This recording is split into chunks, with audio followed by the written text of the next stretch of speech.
President Trump accepts an invitation to a rescheduled dinner for the White House Correspondents Association after an April event was cut short by the shooting at a Secret Service checkpoint in the Washington Hilton Hotel. The WHCA says it will not allow an act of violence to have the last word. In a social media post, President Trump calls the announcement a sign of strength and fortitude and says he has accepted an invitation from the association's president to speak. He says the event will be at the Waldorf Astoria, a hotel once owned by the Trump Organization. WHCA President Weijia Zhang says the rescheduled dinner will feature significantly enhanced safety measures and will be a more intimate gathering. Fox's Jared Halpern at the White House. That rescheduled dinner is set for July 24th. America is listening to Fox News. Here's a tale of Becky. Didn't know what to do with new meds prescribed and no real cost clue. She squinted at prices, that can't be right. Then tapped GoodRx and saw the light. She can get a deal. Book telehealth if she feels. Learn about those meds without any stress. That one little app does all the rest. Even my horse downloaded it. Dang, save time and money on prescriptions. Check GoodRx. GoodRx is not insurance. My name is Whitney Allen, and I'm a widow. My husband, Ryan, died. We never thought we'd ever have to use life insurance, but the unexpected happened. With Ethos, signing up was fast and 100% online. You can get a quote in seconds, apply in minutes, and get same-day coverage. No medical exams, and you can get up to $3 million worth of coverage. I'm grateful we were prepared. Get your free quote at ethos.com/term. That's ethos.com/term. Paid spokesperson. Time spent on application may vary. Online health questions required. President Trump facing pushback after naming a top federal housing official, Bill Pulte, as acting director of national intelligence. Does he have a national security background? The answer would be no. Does he have a military background? The answer would be no. House Democratic leader Hakeem Jeffries suggesting it's a political move, pointing to Pulte's past allegations against some Trump political opponents. He alleged mortgage fraud. The president says Pulte, though, has deep experience managing sensitive matters at Fannie Mae and Freddie Mac. Outgoing DNI Tulsi Gabbard announced her resignation last month. A permanent replacement would need Senate confirmation. 3 hours left to vote in California, where more than 60 people are running for governor, including Trump-backed Republican Steve Hilton, who tells Fox Business, "We've got the chance to seriously change California, to get us off the track of this insane policy agenda we've had now for 16 years of the Democrats running everything." Democratic Governor Gavin Newsom is term limited, but the state is still considered a Democrat stronghold. The top two candidates today move on to November. To win re-election as L.A. mayor, Democrat Karen Bass has to fend off 13 challengers, including Republican and former reality TV star Spencer Pratt. It's not just that he has no experience in city government. I don't know that he's ever held a job in his life other than to be a reality TV star. Pratt, one of thousands who lost homes in wildfires last year, is focused on complaints about a slow rebuilding process and other persistent issues, from taxes to homelessness. 5 more states also holding primaries today: Iowa, New Jersey, New Mexico, Montana, and South Dakota. New highs again on Wall Street. The Dow up 228, topping 51,300. The S&P and the NASDAQ also with a record close. I'm Lisa Brady, Fox News. The award-winning local, district, and statewide news is being brought to you by Ultimate Structures, offering customized sheds, cabins, and metal buildings. Ultimate Structures is ready to design what you desire. Call today, 724-415-0020. And good afternoon, sunny and 75 degrees at 5:05 on this Tuesday. I'm Nick Barczyk from the Davis & Davis Studios in Uniontown. Davis & Davis Attorneys at Law, voted Fayette County's best law firm 2025. Your local station, 590 and 101.1 WMBS, the Weather Watch and Sports on the way in just a bit. WVU Health System and Independence Health System have signed a definitive agreement that will lead to Independence Health joining WVU Medicine this year in September or October, pending final regulatory approvals. This partnership represents a major investment, analysts say, in the future of healthcare across southwest of Pennsylvania, including an $800 million commitment to strengthen hospitals, enhance technology, expand services, and improve access to care for the communities they serve. The deal would bring Frick, Latrobe, and Westmoreland hospitals in Westmoreland County Butler Memorial Hospital, and also Clarion Hospital under the WVU Medicine family. In Greene County, a trial date of October the 13th of this year has been set for the former Greene County DA David Russo and his former Chief Detective Zachary Sams. The two men face multiple charges, among them official oppression and retaliation for past official action over allegations that they used their roles and jobs to maliciously investigate and prosecute political rivals.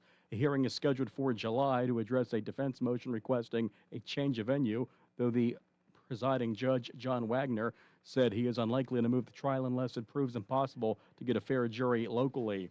The number of Pennsylvania residents filing for bankruptcy is going up.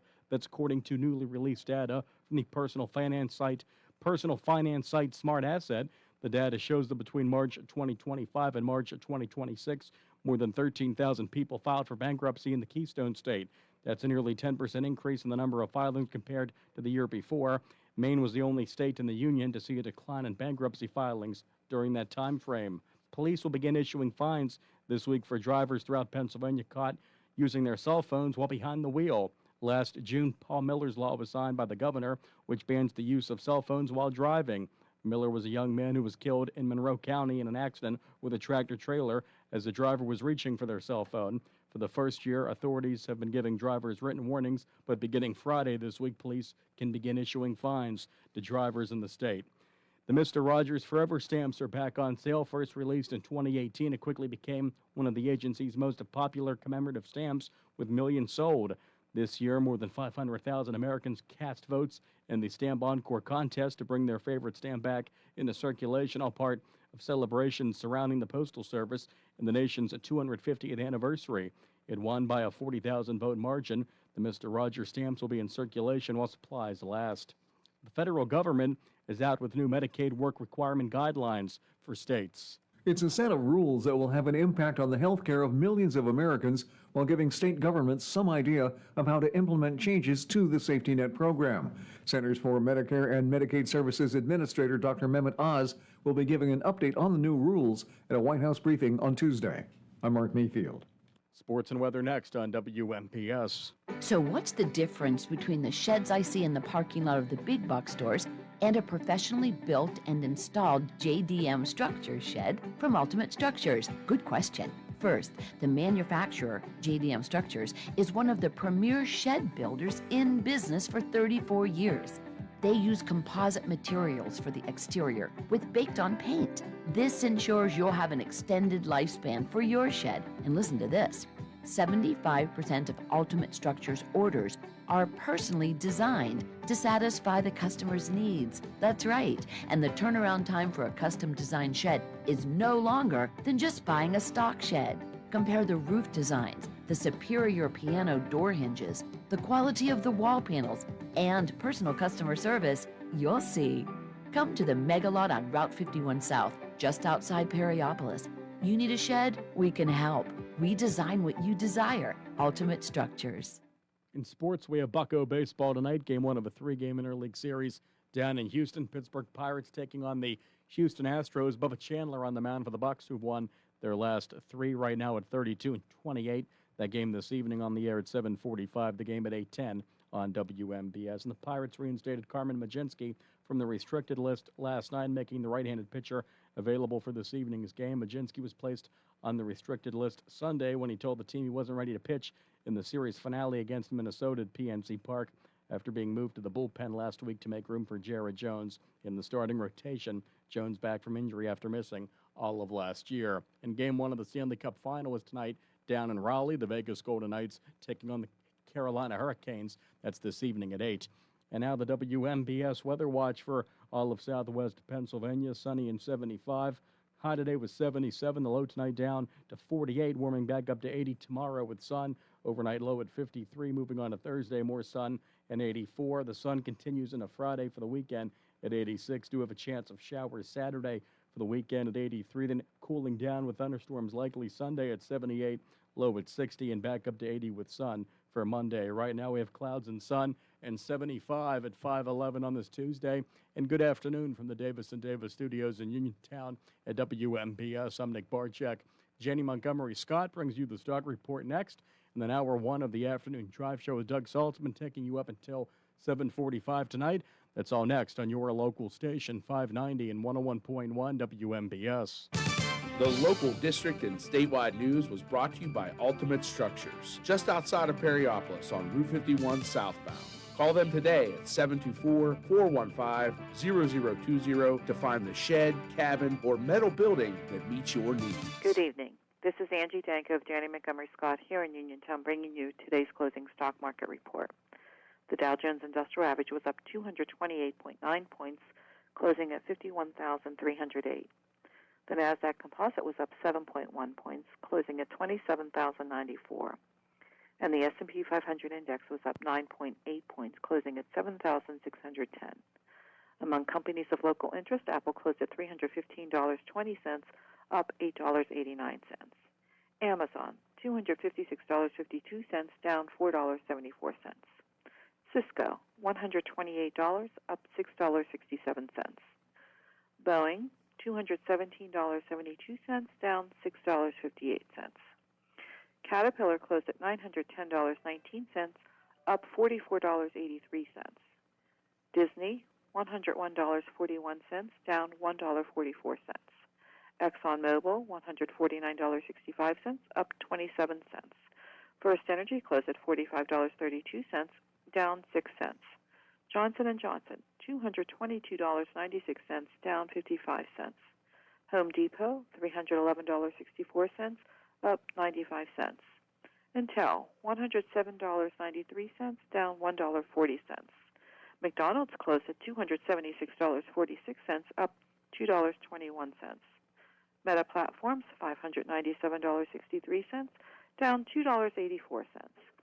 PNC Financial Services, $221.01, up $4.94.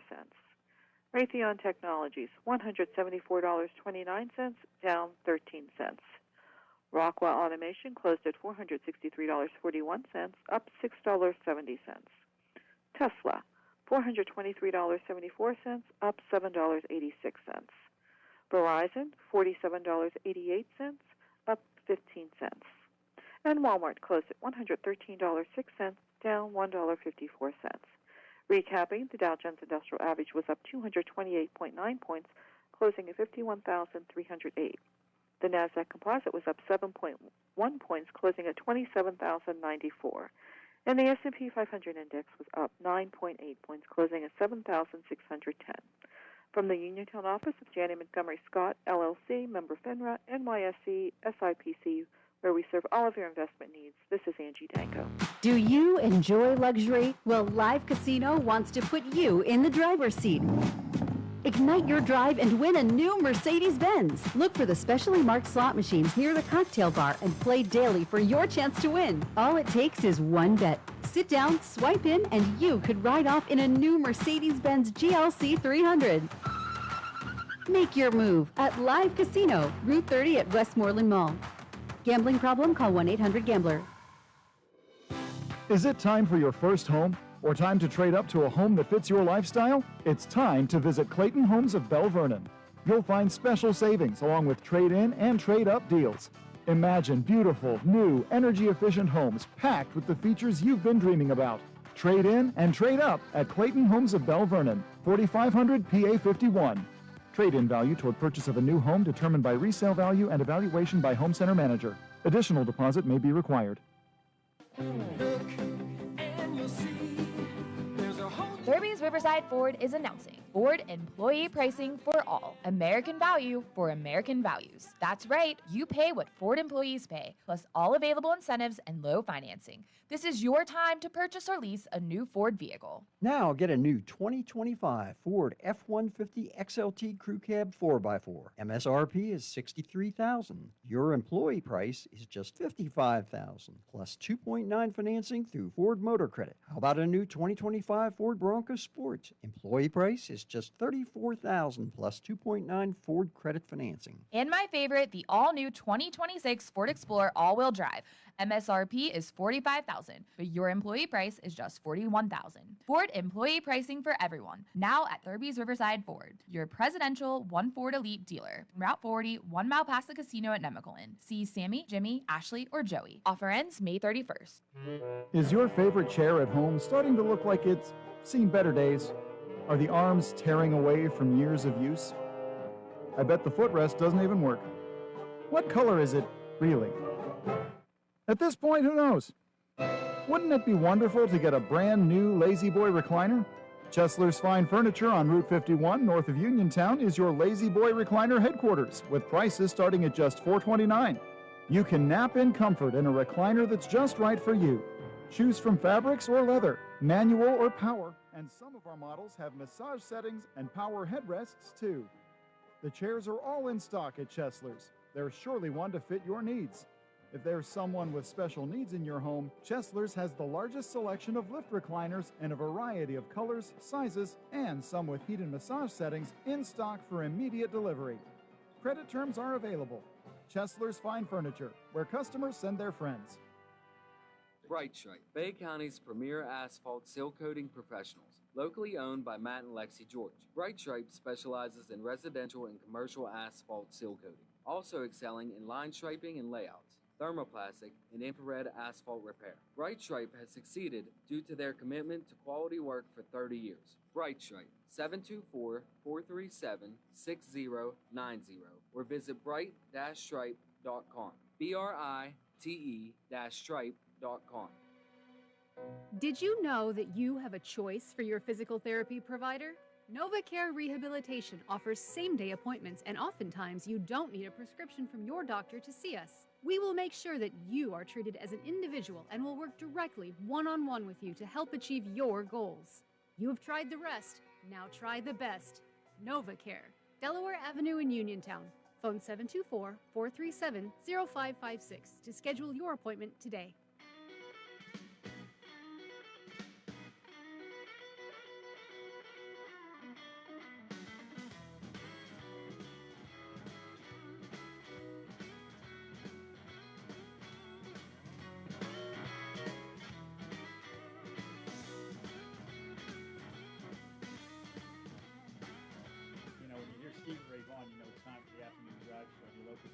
WMBS Uniontown. I'm Doug Saltzman, host of the show. If you're watching us on Facebook Live, thankfully you're not seeing me because I'm sure you're sick of seeing me on Facebook Live during these things. But we've got 3 guests in the studio, and we figure it's more important to have the camera on the 3 guests. So if you're not on Facebook Live, check us out. Of course, the WMBS Facebook page. You can watch any show we do here, the Afternoon Drive Show. Again, I'm Doug Saltzman. Nick Barczyk producing the show today. We had to throw him out of the studio because we didn't have enough chairs here in the studio. But don't worry, Nick will be back. I'm with you tonight till 7:45 when you go to the Pirate pregame show. Bucco's taking on the Astros tonight. First pitch is at 8:10 tonight. So thanks for joining us. And of course, we'll hit that news at the top of the hour at 6 and 7 as well. But again, we're with you till 7:45. We're going to start out tonight introducing 3 guests and a new organization. I guess it's fair to call it a new organization. We have the acting director of the Uniontown Downtown Business District Authority. Do I have that right? I think I have that right. Right. You do. And that's Crystal Simmons, by the way. She's also director of grants for Fay Penn. We have 2 members of the board, the vice chair of the board, Dylan Sullivan, and Amy Hansen, who is a business owner and also a member of the, again, it is the Uniontown Downtown Business District Authority. Everybody knows that as the UDBDA. Not quite, but we'll go with that right now. But we're very pleased to have all you folks in studio. Welcome to each of you. Amy, thanks for coming in. How are you today? Thanks for having me. I'm great. How are you? All right, Dylan and Crystal, thanks for joining us today to talk about this relatively new organization. Pretty new, I guess, right? Is that a good way to think about it? Well, actually, not to give a history, too much history, but the district was incorporated in the 70s. Of course, that's what I meant. It's a really old organization, not a new organization. Yeah. But it's exciting to be known as new. This organization in the past has been known for really great things, and mention that Dylan's mother was involved in the organization when it was active as a Main Street program. They've done a lot of great things. It's just over the past 5 years or so, they've kind of slowed down operations, unfortunately lost some staff. So shout out to your mom. Yeah. Mhm. They did a good Well, you job. should always do a shout out to your mom. That That's helps, right. you know. Work Yeah. for your mother. I shout out to my mom all the time. She's not with us anymore. I'm still scared to death of my mother, but you know, it's you got to give it a shout out to mom when you can. So let's talk. First off, move a little closer if you could, Crystal, to the microphone over there so we can hear you. You can lower that mic too if you want. There you go. Let's talk about your involvement with it and how Faye Penn ties into it. So, Crystal, we'll go back to you for a moment. You're acting director of this organization. So, tell us exactly what a business district authority is and how that applies here. Well, so just to kind of outline how I'm involved, a couple years ago, I worked with the Redevelopment Authority of the City of Uniontown. And around that same time, the Redevelopment Authority shares office space with the Downtown Business District. And I had been brought in some conversations that the district didn't have staff and was kind of struggling with operations. And so I started working with them. They'd set me up as acting director, and we made sure that the board was meeting monthly and put agendas together and help them get back to an operating organization. What this organization does, the actual vision and mission statement is lengthy, but it assists the downtown businesses and businesses in Uniontown. It provides services, different events, and while they're not as active as they were before, they've done a lot of different things. Now, that's the Uniontown Downtown Business District Authority, but recently they've incorporated a business committee. And that's what we're excited to share with you. Okay, well, tell us, let's move over then to Dylan at this point. Dylan, tell us about this business committee and how it ties into the authority. Well, I think that the business committee was created as a way to bring business owners together to address some concerns and to try to create a cohesive vision for the city businesses. You know, I know that sounds pretty obvious, but a lot of times people take their concerns or their suggestions and they try to go right to city council. Well, if we can get together and discuss them amongst ourselves and refine the ideas, work on the ideas, and maybe we can approach council with a more cohesive and unified message. And there is strength in numbers too. So the more of us that agree on some things, the better influence we'll have on those. So it was a way for us to kind of come together and hear some things from different business owners, independent of the city. Amy Hanzik, first off, let's give a shout out to your business. What's the name of your business? What's it do? And I'm going to step out for a second, but go ahead. Feel free to talk about your business. I will be right back in. Don't panic as I step away. Okay, so my business is Vito's Tea House. It's on Fayette Street. And basically, I serve tea, and I have different events there. A lot of you that have come into the shop know we do a silent book club, which has been very popular this past year, where you can come in and read and just drink tea and No, you're good. Keep going. and just Nick, hang okay, out. we're just going to do this right on the air. The microphone is blocking Crystal. Oh, I'm Take a look here and tell me. Sorry, this is live radio at its finest. Folks. I don't want Crystal's face blocked by the mic. But we'll work on that. Okay, back to you, and So- ignore Nick in the background. there. We do things on this show you don't hear on any other radio show. We just talk about it right on the air, but we want folks to be able to see Crystal, for heaven's sakes. All we can see is the microphone in front of her face. So back to your company. Oh, well, Vito's Tea House, it's just basically, it's an idea of just bringing community together, too. You don't have to come in and buy tea. If you don't like tea, just come in and hang out. I do a town hall tea every month, too, where you can come in and discuss events in the city and things going on and discuss, basically, if you're having any issues in the city or anything like that, or any ideas you want to present. So it's kind of, it goes along with our business committee as well. So I just like bringing community in. And Yeah, downtown districts and so many areas over the years have changed. There was a time when downtown Pittsburgh had Horns, Gimbels, and Kaufmann's, those stores. And downtown Uniontown had department stores as well, as did McKeesport and other areas. So there really is a need to change how downtowns operate, isn't there? It's a very different approach these days. But there still are those legacy stores. There's the State Theater in downtown Uniontown, which I've been to so many times over the years for great shows. And those are the sort of the mainstays, right, that keep a community thinking. And Greensburg has the Palace Theater, for instance. And towns have these things. And so is there a central point, Crystal, we'll go back to you, that draws people downtown or that you build around in a downtown district? Well, you mentioned State Theater. I mean, it is an anchor building, and we have the historic district.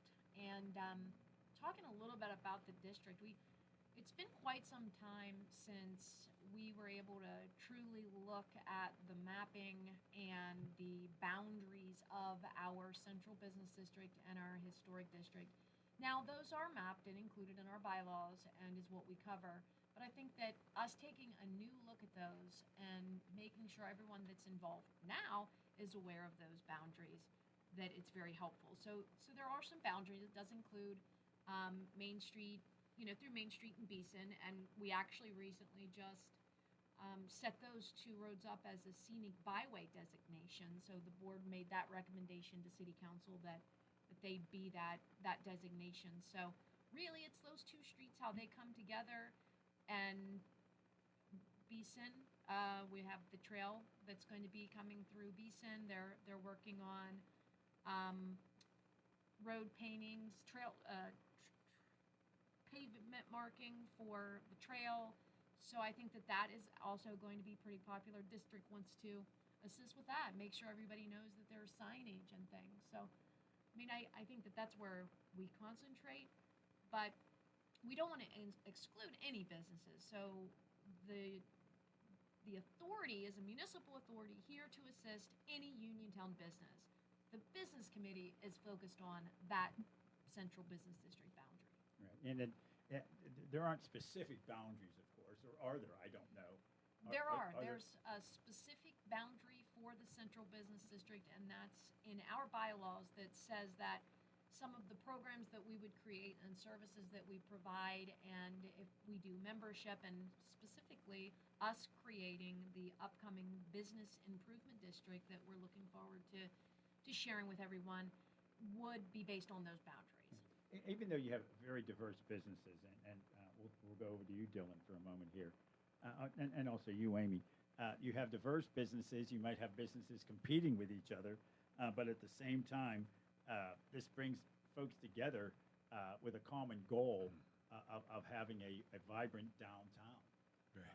Right, Dylan? Right. Touch about that if you could, in your role as vice chair. I was just thinking about this as you guys were talking, and I was thinking about how many different businesses there are in the downtown area, and that while I would say that you wouldn't necessarily be guaranteed that you could talk to 10 different businesses and get the same issues from each one of the business owners, that you would have overlapping issues that would affect generally all of us. People have some parking issues, people have some safety issues, people have some beautification issues, but they're all have different unique needs, but they're all important to address. You know what I mean? Like, I could definitely agree with somebody who had parking issues, even though I didn't have a parking issue at my building. I could definitely understand their plight, so yeah.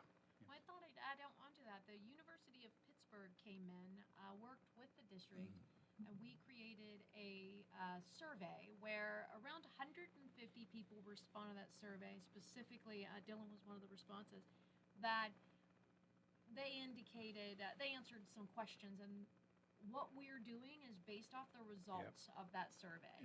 Tell you what, I want to touch on that some more. We're going to come up on the Fox News update at the bottom of the hour.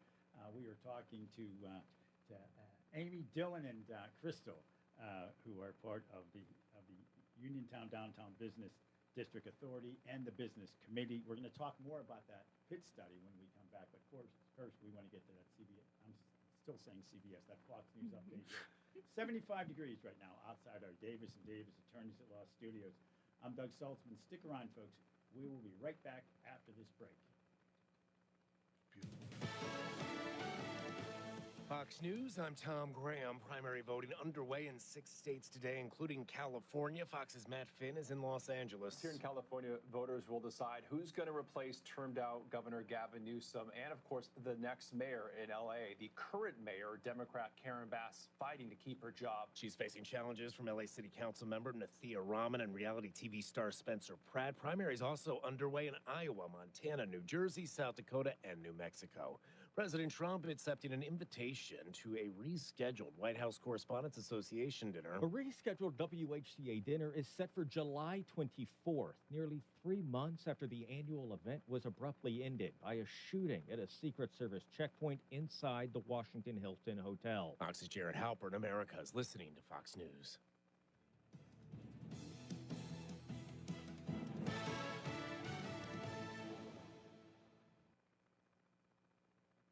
Join us at 7 p.m. July 1st for a countywide night of worship, prayer, and unity at the EQT Arena at the Fayette County Fairgrounds as churches gather together to seek the heart of God. As we reflect on America's 250th year, we look ahead with faith and expectation for the future. We believe God is calling His church to greater unity and a renewed commitment to serve our communities. It's more than a worship gathering. It's a starting point for pastors, leaders, churches, families, and believers across denominations to come together with one heart and one mission, to love God, love people, and believe for transformation in our county. Join us as we pray for our schools, families, foster homes, churches, leaders, and future generations. Let's celebrate what God has done and believe together for what's ahead. America's 250, a night of worship, EQT Arena, Fayette County Fairgrounds, 7 p.m. July 1st, hosted by the Churches of Love Fayette. Experiencing symptoms of COPD? Frontier Clinical Research in Scottsdale has been selected to conduct a clinical research study, and participants are needed. All study-related care will be provided at no cost, and no health insurance is required. Compensation up to $2,200 for qualified participants for time and travel. To learn more, call Frontier Clinical Research in Scottsdale at 724-220-5281. That's Frontier Clinical Research in Scottsdale at 724-220-5281. Hi, this is State Representative Charity Grim-Krupa, and I'm personally inviting you to the Liberty Bell Ball. On Friday, July 3rd, join us as we celebrate America's 250th birthday at the Hopwood Social Hall. This historic evening will feature music, dancing, and an unforgettable atmosphere, celebrating freedom, faith, and the American spirit. Formal attire is encouraged but not required. Patriotic and Western wear are always welcome. And this year, you could become our first Miss Liberty Bell or Mr. Lafayette in our exciting People's Choice Contest, honoring patriots who embody liberty and love of country. The Liberty Bell Ball is also a political fundraiser, supporting my continued work as your state representative. Tickets are available now on Eventbrite, or find us on Facebook at Charity Grim-Krupa for PA Rep. Don't miss the Liberty Bell Ball, Friday, July 3rd, where Fayette County will celebrate America 250 and party like it's 1776. May God bless America. Paid for by Charity for PA Rep.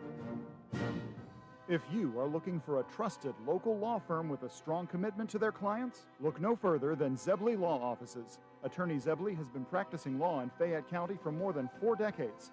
Although specializing in bankruptcy, Zebley also handles real estate matters, civil suits, collections, wills, powers of attorney, and more. If you need legal help, go with a name you recognize and trust. Call Zebley Law Offices today at 724-439-9200. CareerLink is your one-stop resource for employment and training-related services. Visit CareerLink and you'll have access to many programs and agencies for assistance with economic, educational, and job-related needs. For more information on all the programs available to you, contact CareerLink at 724-434-JOBS. That's 724-434-JOBS. Mountaintop Title and Notary can handle all of your motor vehicle and PennDOT needs, such as titles, plates, renewal, registrations, and all notary needs. Tina Nicholson of Mountaintop Title and Notary can also handle ATV and boat titles, and also does income taxes. Hours are Monday through Friday, 9:30 to 4:30, and appointments can be made for after hours and Saturdays. Mountaintop Title and Notary with a new location at 655 Nelson Road in Farmington, the only place you need to go for all title, notary, and tax work. Call Tina at 724-984-1514 for the most professional services around.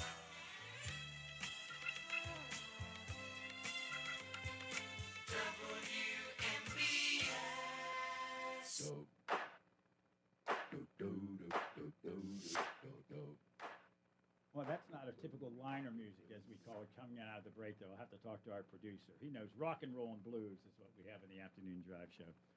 But welcome back, by the way. We have three special guests in studio. Hosts of shows always say that, three special guests. Are we going to say three bland guests? I don't know. Three boring guests? We would never say that. We have with us Crystal Simmons, who is acting director of the Uniontown Downtown Business District Authority and is also director of grants with Fay Penn. We have local business owner board member of the authority, Amy Hanzik, and Dylan Sullivan, who's vice chair of the board. As we were talking right before we went to that news break, Crystal, you were talking about a study done by the University of Pittsburgh. Give us a few minutes of detail on that. Yeah, so we broke down the study. It was great. We were involved with the University of Pittsburgh through a Appalachian Regional Commission capstone project. They're actually involved with Fayette County for about 10 years, and we were lucky enough to get them for one of their semesters. So they put this study together, and around 150 people responded to it. It was a mixture of teachers, students, businesses. Dylan responded. And that gave us an idea of what the common variable, like what the common issues were that were identified. And we kind of use that as a guide to kind of move us in the direction of creating this business committee. Let me ask you a question, Amy. What challenges are businesses facing today? And of course, this talks about what you came up in this study. Yes. What do you see as businesses, especially downtown-based Downtown, businesses? Yeah, my biggest concern, well, the biggest challenge I would say is foot traffic, lack thereof. I actually had to close my doors to the public because I was getting no foot traffic. So I just opened for private events, which has worked out a lot better. But I think, and that was also in the study as well, that we just don't have a lot of foot traffic. We don't have good walkability in the city. And I think that if we look into making some changes with that as well, and with the trail coming in, I think that's going to be really helpful with that, with bringing businesses in as well. Right. The trails are hard sell at times to the old school folks. Like, Yes. bikers. What, it's little kids on their bikes going around. Riding on the sidewalks, that sort of thing. But they have such an impact in communities. They do. You know, yes. it's really amazing what a bike trail can do. And I've had people call in and say, "Oh, we need those rail lines. If when the steel mills come back, we need those rail lines." I'm like, well, let's focus on the possible, not the impossible. Right. And so yeah, it's a different era, and folks want that sort of thing. Yes. And there's a lot of development around bike trails. From here to Mount Vernon, Virginia, when you have both trails coming together, the Canal Trail and, of course, the trail in Pennsylvania. I've tried to do that entire trail. Twice we had injuries on the way down with a group, and we had to start over. I think I'm getting to the point where I don't know if I can bike the 300 miles at this point, but we have given it a shot. But when you think how important the bike trail is to Ohio-Powell, Yes. and how critical that is. Yeah, I can remember thinking when it was only 10 miles up to Confluence and 7 miles in the other direction, I thought, oh my gosh, I did the whole trail. Yeah. Good luck with that. Yeah. Yeah. So, well, back to the committee. What prompted the creation of the committee, and how is it different? I don't know who to give this one to. Maybe Crystal. How is it different than the authority? Well, I think we all can speak to it a bit, but prompted creation of this committee. We have the district, and we meet monthly. When I say the district, I mean the downtown business district. I call that the district. We meet monthly at 8:30 in the morning on the second Tuesday of every month, and we discuss a broad collection of different issues. And we want to have a focus on certain issues, and not issues, but projects. Like we have a Christmas committee that focuses specifically on a special event we coordinate. We can have a whole session on that, but that is one of our committees.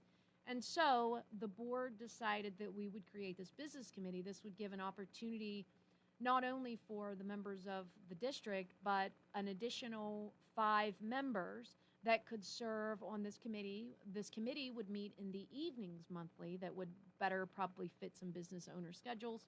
And we could bring some new folks in to get a better focus, not only as the district focuses on the entire city, but this business committee would focus specifically on the downtown business district.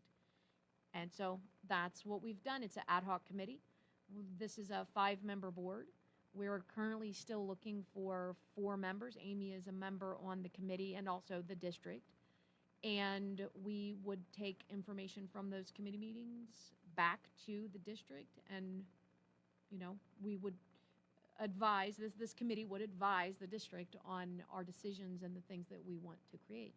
Yeah, Dylan, communication's so critical between businesses. And you say, oh, I bump into him at the grocery store. I might see him at church. I might see him, you know, on the golf course. But this idea of this committee will allow that communication to happen, because the goal, I would think, is to get business owners to reach out to this committee and say, here are our concerns, right, Dylan? Right, exactly. And I think that, yes, very absolutely true. And I was thinking as you were talking, Crystal was talking about what the purpose of the business committee is going to be in it. So I think it's a little bit of an incubator, maybe, for ideas to kind of refine them, because like I said before, about if you find 10 different business owners, you might have 10 different areas of concern or 10 different ideas for ways to improve the city. They might be very focused on what, you know, things from their point of view. When you get people together in a group, then they can discuss these things and find out areas of agreement.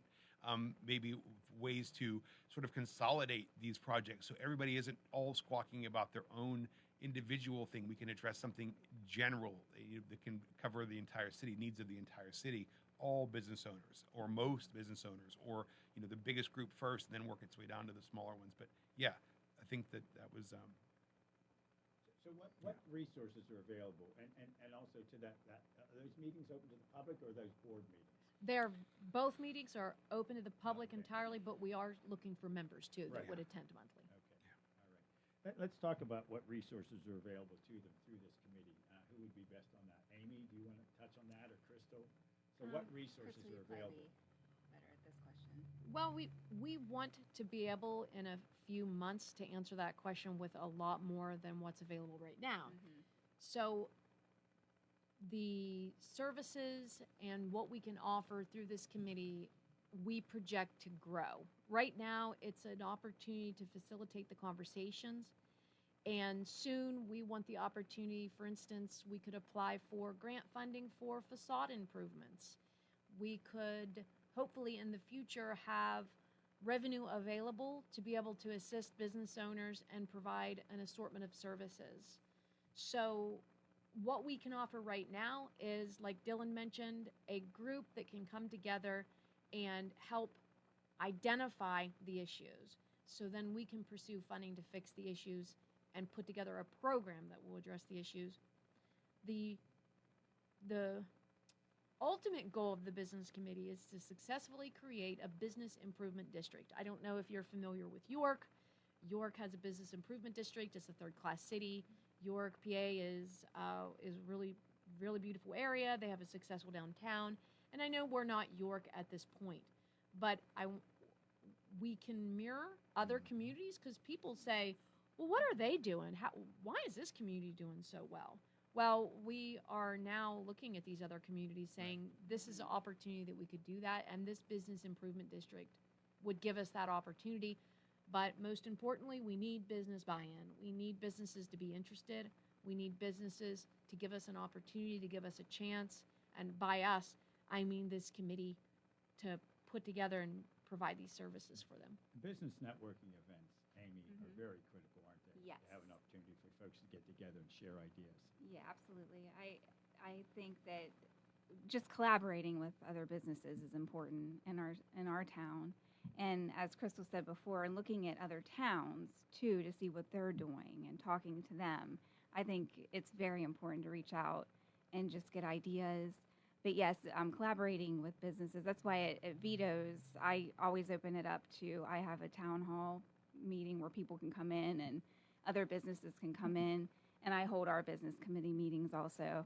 And I encourage the small businesses to just attend and see what their frustrations are and what their ideas are in town, and try to move forward. Because I think that if we all come together and work together, that we could really beautify downtown. It's the afternoon drive show on your local station, WMBS. I'm Doug Saltzman, Nick Barczyk, producing the show today. 75 degrees right now outside our Davis & Davis Attorneys at Law Studios. We are talking about the Uniontown Downtown Business District Authority. Crystal Sims is acting director of that, joining us in studio. Also director of grants at Fay Penn. Amy Hanzik is a local business owner, a member of the board, and also Dylan Sullivan, who's vice chair of the board. Amy is also a business owner, I should point that out too. We're going to give her another shout out on that as we continue our discussion for about the next 6 or 7 minutes. It's amazing how fast these interviews always go as we talk about programs such as this and the importance of having a vital downtown. You have a vital downtown that grows out, and you have a vital other Yeah. issues. People want to have a vital downtown. So let's talk about the next meeting. I understand it's on June 11th. Is that right, Bob? Or is that right? I was going to call you Bob Dylan. Is that right, Dylan? That is right. Yeah, that's your new nickname. I'll take it. Bob Dylan Sullivan. That's what we call him. So the next meeting's, and anyone is welcome to come that. And That's oddly correct. enough, it's going to be at Vito's Tea Yeah. House. It's going to be at Amy's place. So tell us if folks want to come to that meeting. It's open to property owners, business owners, and who else? And what will happen at that meeting? What's sort of the carrot on the stick to get people to come? Anybody is welcome. Anyone who has any interest in the betterment of downtown, any business interests, any stakeholders can attend these meetings. It's at 6 o'clock that night. We want to make it to where folks can attend those, so we're having it in the evening. I think the biggest takeaway from this is that we are going to be moving forward. We're going to be creating programs. If the businesses want to be part of this creation, that's the carrot. We want them to be there, so we are not just going all rogue creating a program that we think is Right. going to help a business. Right. We want to know exactly what those businesses need. And this is not designed just to help the service industry or the banking industry or the Right. or the hospitality industry. This is for any business Any business. located in downtown Uniontown Mhm. to have an opportunity. And it's not a new group at all. It's been around since the 70s apparently. So Well, the committee is a new creation. right, the committee's new. So we'll go with it. We will take it. We're excited about the business So committee. what you're saying, I was not completely a bonehead in that No, statement. not at all. I'll be a bonehead about something else. Okay. That's for sure. Well, you're currently meeting quarterly, but obviously as your membership grows, you might want to move that to monthly. And so not only is it a meeting, but it's also a networking opportunity. Yeah, Right, Amy? absolutely. That's Yes. Yeah, it's definitely networking. I've met a lot of people just at the earlier committee meetings I've gone to. So people I didn't even know owned businesses. So So the It's- goal of this is not a gripe session, perhaps, but an No. idea session. more than Exactly. anything else. But if people have concerns, they can raise them. right. But the idea is not to come here and complain about the garbage can somebody left in front of their store for 2 Right. days. Right, exactly. That's- Yeah. Well, and I think this is a good opportunity to state the business district is a separate entity from the city of Uniontown. While the city of Uniontown did incorporate this authority, we are a separate entity. We will help you, like Dylan said, come together and have one voice if there are situations that we can assist with in taking those issues to the city council meetings. However, there are still, those issues still need to go through city council. We will be providing services that are outside of regular services provided by the city.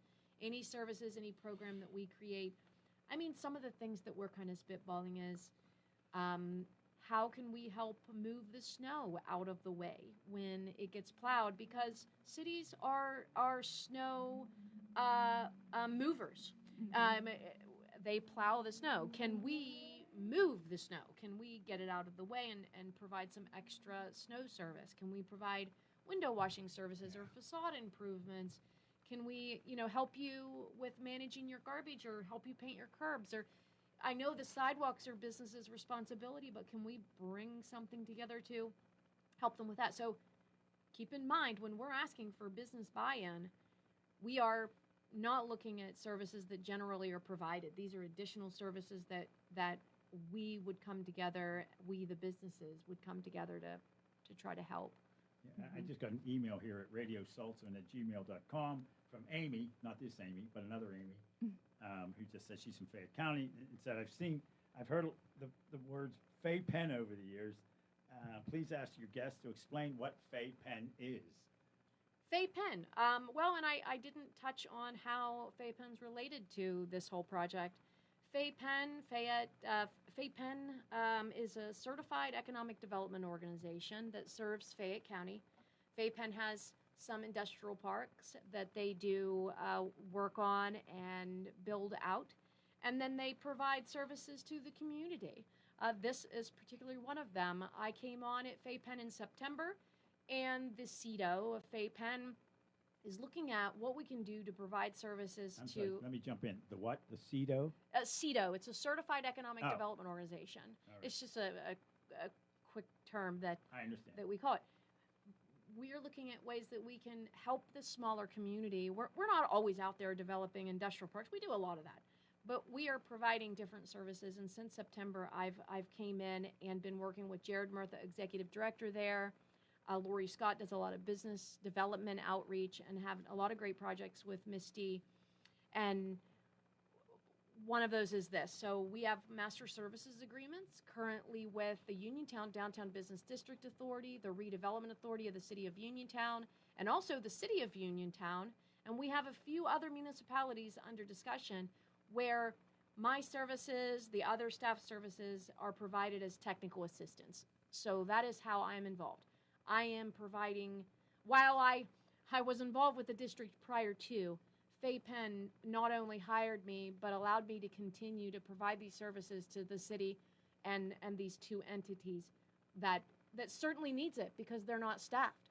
There's capacity issues, there's funding issues, and this is what Fay Pen does. Fay Pen is reaching out, providing services that we have and resources that we have, and providing these to the smaller municipalities. We're actually organizing a Fay Pen County Connect initiative. That is where the executive director and I go out to these municipalities like the city, and we've went to about 10 so far, and we have conversations with these municipalities to just say, hey, how are you? What are you doing? What are you struggling with? Is there anything that we can help with? We're your neighbor. We're your CEDO. We're here, even if it's just to make a connection, hence the name Fay Pen County Connect. We want to connect them with the people that they need to work with, because there's a lot of great agencies out there that they're currently working with, which maybe we take an opportunity to mention our partners. We're working closely with the Fayette County Chamber. The Fayette County Chamber, while a little different, is both assisting businesses. We're looking at more infrastructure related, downtown business related, and we look forward to working with the Chamber on partnering events. You also work with the City of Uniontown, obviously, Yep. and the county commissioners. Correct. Yeah, and a number of things. We got another email here saying, please tell us again when the meeting is. So the Uniontown Downtown Business District Authority Business Committee meeting, I said that in one breath, is on June 11th, 6 p.m. at Vito's Tea House, 25 West Fayette Street in Uniontown, downtown Uniontown. I should point that out. We have about a minute left here before we have to take a break at the top of the hour. Again, we've been talking with Crystal Simmons, acting director of the district authority, also Bob Dylan Sullivan, who is vice chair of the authority, and business owner Amy Hanzik, who's also a member of the board as well. Well, we appreciate your folks coming in. If you want to give one more 30-second, we'll leave this one to you, Crystal. Sort of the closing comments. It's the downtown Uniontown really does belong to everybody. It is. Make it your own. Stay involved. Come to the meetings. Visit us at udbda.com. Give us a call. I don't have our new phone number in front of us right now, but we're on Facebook. Message us on Facebook, and we look forward to hearing from anyone. Even if you don't attend the meeting, give us a call. We'll include your comments. You can talk with us anytime. Thank you very much, folks. When we come Thank you. back from this break, maybe you could find the phone number between now and then. Got it. So stick around, folks. We're going to go to this break. We'll be right back to wrap up our number one of the afternoon drive show on your local station, WMBS Uniontown. Fireworks over Fayette is back.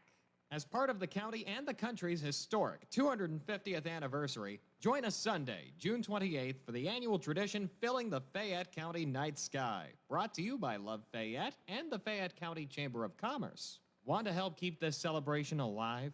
Past sponsors and local businesses, we welcome your support. To help in continuing this annual tradition honoring America, email info@lovefayette.org. The weather's warming up, and those big outdoor projects are calling. So, who are you going to call? Well, no. How about you call 3P Excavating and Plumbing of Smithfield? From French drains and septic systems to site prep for homes and buildings, plus driveway and utility line clearing, 3Ps does it all. Get your property ready the right way. Call 3P Excavating and Plumbing today at 724-880-5215 or find them on Facebook. Laurel Highlands Wealth Advisory Group of Janie Montgomery Scott in Uniontown is a proud sponsor of Sportsline. When you work with Janie, it's about going beyond investing. It's about connecting your life and your finances in a way that makes sense for you. The team partners with you through each stage of life to help you set and reach your financial goals. To learn more about the Laurel Highlands Wealth Advisory Group at Janie, be sure to check out their website at www.lhwag.com. Laurel Highlands Wealth Advisory Group of Janie Montgomery Scott, LLC, member FINRA, NYSE, SIPC. On this Sunday's Catholic Accent TV show, we take you from Monessen to Rome to meet some of our native sons who rose to higher positions in the church. Plus, we introduce you to Pope Leo's biographer. She's the first to write about his history. Make your summer plans from junk sales to festivals. We'll show you where our summer events are happening near you. Plus, you'll meet our 2026 annual Sultan Light Award winners. Watch the Catholic Accent this Sunday morning at 11:30 on WPXI. When you are looking to make some extra cash for your aluminum cans, visit Cherokee Recycling, where aluminum can is king. Cherokee Recycling is open Monday through Friday, 9 to 4:30, and Saturdays, 8 to 12 noon, closed Sundays and holidays. Give Marcus or Rags a call today, 724-439-3228, for Cherokee Recycling, where recycling makes the most sense. Are you looking to list or sell your house? Now is the time to let the professionals at Caldwell Banker Laurel Ridge Realty help you with all of your real estate needs. Caldwell Banker Laurel Ridge Realty has two convenient locations to better serve you. In Uniontown area, 724-437-7100, or in Connellsville area, 724-628-7200, and speak with one of our real estate professionals. Visit our website, caldwellbanker.com. We have been proudly serving Western Pennsylvania area for over 30 years and look forward to helping you with all of your real estate needs. Broker Paul Borges. For funeral services from pre-need to at-need, burial or cremation, call Gates Funeral Home and Crematory, located at 136 North Gallatin Avenue in a beautifully restored historic home. Family owned and operated by Rick Gates, former Brownsville resident and Guyville alumni, the Gates Funeral Home and Crematory offers warmth, convenience, affordability, and ample parking. With a knowledgeable funeral director and compassionate staff, the Gates family and the Gates Funeral Home and Crematory are ready to assist you.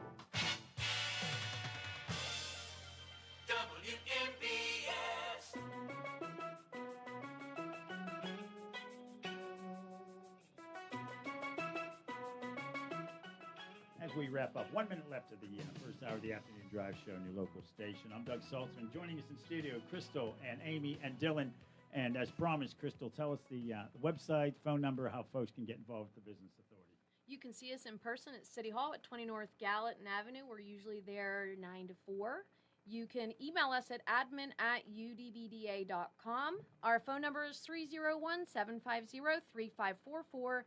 And you can visit us on Facebook. There's QR code. Please register for the event. There you go, folks. Hey, thanks again, everybody, for coming in. This has been a great conversation. I'm Doug Saltzman. Stick around. We're with you until 7:45 tonight. We're going to talk to Beth Russell coming up on 6 o'clock hour from the Veterans Breakfast Club about their new Welcome Center. And then we're going to check in. You may have heard Joe Negri passed away, Mr. Handyman Negri, of course, from the Mr. Rogers Show. We're going to talk to David Newell. Most folks know him better as Speedy Delivery from the Mr. Rogers Show. All that coming up on the Afternoon Drive Show on your local station, WMBS, Uniontown. The fund is scrapped. I'm Lisa Lacera, Fox News. Acting Attorney General Todd Blanche announcing a $1.8 billion fund meant to compensate political allies of President Trump is not moving forward. The announcement coming during a hearing on Capitol Hill. Acting Attorney General Todd Blanche didn't talk in his opening statement about the $1.8 billion compensation fund, of which payouts have been paused by a federal judge. The subcommittee's ranking member, Grace Meng, pressed Blanche to give Americans a final decision. And I think they would love to be reassured that this fund will not progress. I'm telling you it's not. I guess I'm not sure. I'm not trying to be flippant with you. I'm just saying I'm telling you it's not. The fund got pushback from Democrats and from many Republicans as well. GOP members said they needed assurances the fund would be ended before moving ahead with securing immigration enforcement funding. Fox's Gernal Scott, the U.S. military says it's fired a missile to stop another oil tanker trying to reach an Iranian port in violation of the blockade, as President Trump pushes back against reports that talks between the U.S. and Iran have broken down. President Trump posting on Truth Social, quote, "The conversations between us have been going on continuously, including 4 days ago, 3 days ago, 2 days ago, 1 day ago, and today. Where they lead, one never knows." Iranian state media reported that Iranian peace negotiators would cut off communications with the U.S. unless there was a ceasefire in southern Lebanon between Israeli and Iranian-backed Hezbollah forces. Fox's Max Gordon in Tel Aviv. This is Secretary of State Marco Rubio tells the Senate panel he's optimistic the nuclear talks with Iran will resume with one condition. They have to commit to their willingness to do that. For example, they have to commit to say, we will dispose of the enriched uranium. And the question now is, what are the mechanisms by which we do so? America is listening to Fox News.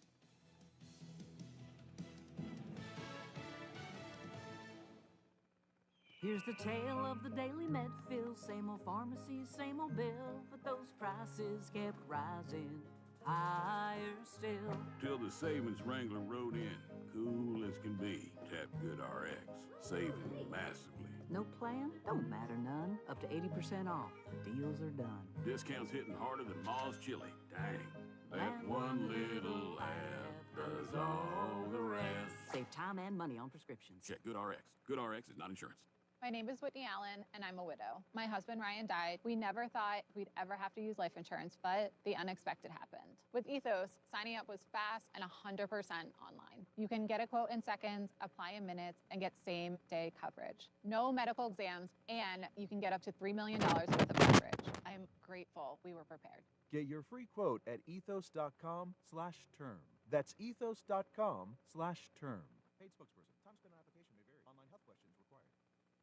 An accused cop killer is back in court in Chicago. Seven-time convicted felon Alfonso Talley appearing in court here in Cook County, where a judge granted the latest request from prosecutors to deny Talley pretrial release as he awaits trial for a previous armed robbery and carjacking case in which last year prosecutors fiercely objected that Talley be released, though the same judge pointed to a law signed by Democrat Governor J.B. Pritzker that ended cash bail in the state. Prosecutors say in April, Talley shot 2 police officers, killing one of them, 38-year-old John Bartholomew. Talley's also due in court on that murder case this week. In Chicago, Jeff Manasso, Fox News. President Trump has named Bill Pulte, the head of the Federal Housing Finance Agency, to be acting director of national intelligence, replacing Tulsi Gabbard, who resigned last month after revealing her husband has cancer. Lawmakers, including some Republicans like Senator John Cornyn of Texas, are questioning Pulte's qualifications, including his lack of national security experience. President Trump says Pulte will remain director of the Housing Finance Agency while holding down the acting DNI job. A permanent replacement for Gabbard requires Senate approval. There were more job openings than expected in late April. The Job Openings and Labor Turnover Report found 7.61 million job openings on the last business day of April. It's a sign of resilience in the job market, though the Labor Department says hires and total separations both decreased. Job openings increased in professional and business services, but decreased in finance and insurance. The number and rate of layoffs and discharges was little changed. Also, the number of job openings for March was revised up by 21,000 to 6.9 million. The monthly employment report for May is released on Friday. Fox's Ginny Casola. I'm Lisa Lacera. This is Fox News.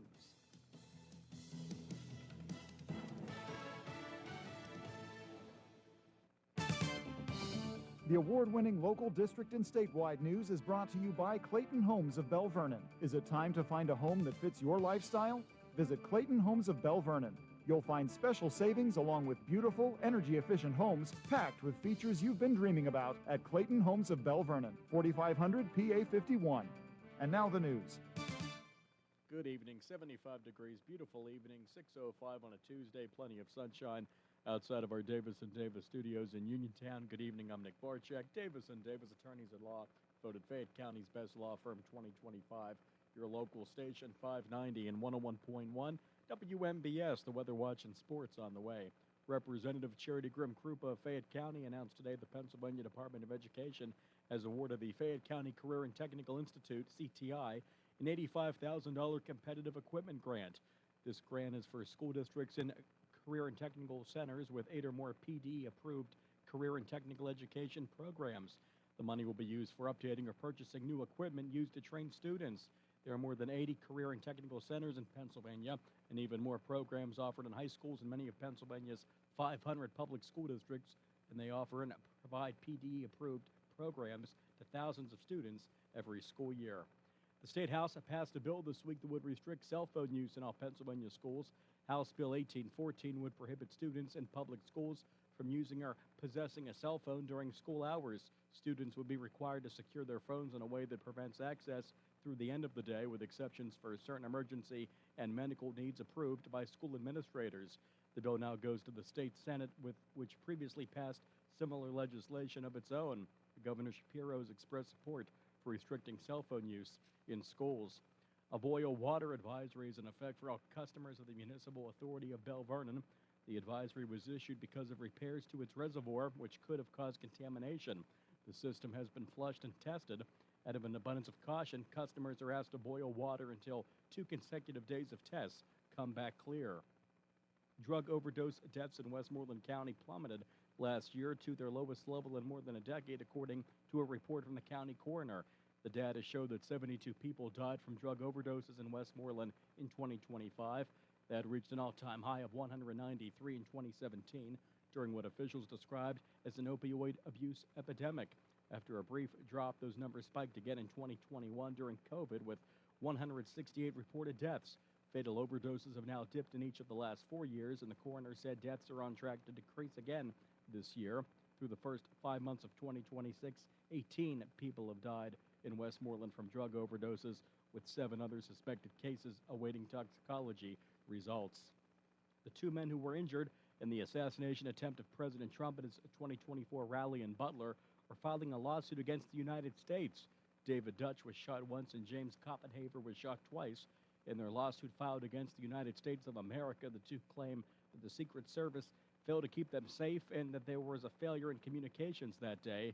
The men are seeking more than $150,000 in damages.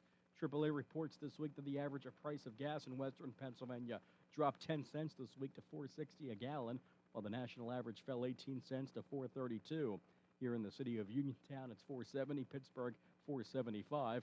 Although recent peace talks with Iran initially lowered the price of crude oil, reports of a potential suspension in those talks, combined with the start of the busy summer driving season after Memorial Day, threaten to push prices back up in June, though the cost of fuel remains at a 4-year high, sitting at $1.18 more per gallon than this time last year. Today we celebrate millions of Americans who use the same Southern nickname. Today is National Bubba Day. It's the Southern term of endearment for brother. And if that's your nickname, as the Social Security office says there's no people given the name Bubba, no, you're in good company. Benjamin Buford Blue from Forrest Gump was a Bubba. So was stock car race driver Bubba Wallace, golfer Bubba Watson, even Bill Clinton answered to Bubba. Good company for a name that represents no pretense, just fun. I'm Bree Tennis. And Bubba Chandler is pitching for the Pirates tonight. What are the odds? I'm sure they planned that. It's 6:09, sports and weather next on WMBS. Is it time for your first home or time to trade up to a home that fits your lifestyle? It's time to visit Clayton Homes of Bell Vernon. You'll find special savings along with trade-in and trade-up deals. Imagine beautiful, new, energy-efficient homes packed with the features you've been dreaming about. Trade in and trade up at Clayton Homes of Bell Vernon, 4500 PA 51. Trade-in value toward purchase of a new home determined by resale value and evaluation by home center manager. Additional deposit may be required. In sports, we do have Bucko baseball tonight. Bubba Chandler and the Pirates take on the Astros in Houston. Pirates are 32-28. They've won 3 in a row. The Astros struggling, a few games under 500 this season. That's on the air tonight. Pre-game at 7:45, game at 8:10 on WMBS. Paul Skeens on the mound tomorrow night. And the Steelers are taking care of one of their hold-ins. National outlets report the team extended Nick Herbig today to a 4-year, $100 million contract. The deal includes $42 million in guaranteed money. The linebacker was heading into the last year of his rookie contract and declined to participate in mandatory minicamp drills today. Cornerback Joey Porter Jr. also sat out of practice in a similar situation. Tonight, the Stanley Cup Final gets underway. Game 1 down in Raleigh, Vegas against Carolina. The NBA Finals start tomorrow night in San Antonio, the Knicks and the Spurs. The local, district, and statewide news was brought to you by Clayton Homes of Bell Vernon. Is it time to find a home that fits your lifestyle? Visit Clayton Homes of Bell Vernon. You'll find special savings along with beautiful, energy-efficient homes packed with features you've been dreaming about at Clayton Homes of Bell Vernon, 4500 PA 51. The Weather Watch is being brought to you by State Farm agent Nathan Ferguson. Call Nate at 724-438-7611 for life, home, car insurance, and more. Get a free quote now. Another beautiful warm day today. Right now it's 74. Went up to 77 today. The low tonight, though, down to 48, up to 80 with sun for Wednesday. The low tomorrow night, 54. Even warmer Thursday at 85 with sun. Sun Friday as well at 87, and then dropping down a bit to 79 with a chance of showers Saturday. Thunderstorms looking likely Sunday in the afternoon, topping out at 78 with the overnight low at 62 and up to 81 with sun on Monday and Tuesday of next week. Right now, sunny and 74 outside of our Davis & Davis studios in Uniontown at 6:11 on this Tuesday evening. And good evening from the Davis & Davis studios in Uniontown. I'm Nick Barczyk. This is WMBS. Again, Bucko baseball tonight at 7:45. Until then, more of the Afternoon Drive Show with Doug Saltzman on WMBS. The Weather Watch has been brought to you by State Farm agent Nathan Ferguson. Nate is there for you. Call 724-438-7611 for life, home, car insurance, and more. It's spring, and everything is growing, and Madewell Services is here to help. They offer full lawn care service, including spring cleanups, mulching, landscaping and planting, weekly grass cutting, power washing, and more. Madewell Services also provides professional cleaning services for your home or office, moving in or out service, party cleanups, weekly cleanings, and junk removal. Licensed and insured for peace of mind. Call Madewell Services today at 724-912-1805. That's 724-912-1805 for a free estimate. Bright Stripe, Bay County's premier asphalt seal coating professionals. Locally owned by Matt and Lexi George. Bright Stripe specializes in residential and commercial asphalt seal coating, also excelling in line striping and layouts, thermoplastic, and infrared asphalt repair. Bright Stripe has succeeded due to their commitment to quality work for 30 years. Bright Stripe, 724-437-6090, or visit bright-stripe.com. BRITE-stripe.com. In 1986, the Firestone Insurance Agency in Normalville was started with a promise to provide clients with truthful, friendly, and courteous service. It worked. With an expanded client base, the Firestone Insurance Agency's customers are now able to choose from over 20 well-known insurance companies. So whether it be auto, home, business, or life, Firestone has you covered, and the promise to provide truthful, friendly, and courteous service is still in place. As an independent insurance agency, the Firestone Insurance Agency works for you. They do the shopping for you to save you time and a bunch of needless phone calls. Because let's face it, no one loves to shop for insurance. Call the office at 724-455-3900 or visit firestoneinsurance.net. Can't make it to Normalville? Let the Firestone Insurance Agency bring service right to your kitchen table. The Firestone Insurance Agency, 724-455-3900 or firestoneinsurance.net. Doing what is right for the customer, finding the most affordable rates while making sure there are no coverage gaps so you are fully protected from the unforeseen. The weather's warming up, and those big outdoor projects are calling. So, who are you going to call? Well, no. How about you call 3P Excavating and Plumbing of Smithfield? From French drains and septic systems to site prep for homes and buildings, plus driveway and utility line clearing, 3Ps does it all. Get your property ready the right way. Call 3P Excavating and Plumbing today at 724-880-5215 or find them on Facebook. Experiencing symptoms of COPD? Frontier Clinical Research in Scottsdale has been selected to conduct a clinical research study, and participants are needed. All study-related care will be provided at no cost, and no health insurance is required. Compensation up to $2,200 for qualified participants for time and travel. To learn more, call Frontier Clinical Research in Scottsdale at 724-220-5281. That's Frontier Clinical Research in Scottsdale at 724-220-5281. On this Sunday's Catholic Accent TV show, we take you from Monessen to Rome to meet some of our native sons who rose to higher positions in the church. Plus, we introduce you to Pope Leo's biographer. She's the first to write about his history. Make your summer plans from junk sales to festivals. We'll show you where our summer events are happening near you. Plus, you'll meet our 2026 annual Sultan Light Award winners. Watch the Catholic Accent this Sunday morning at 11:30 on WPXI.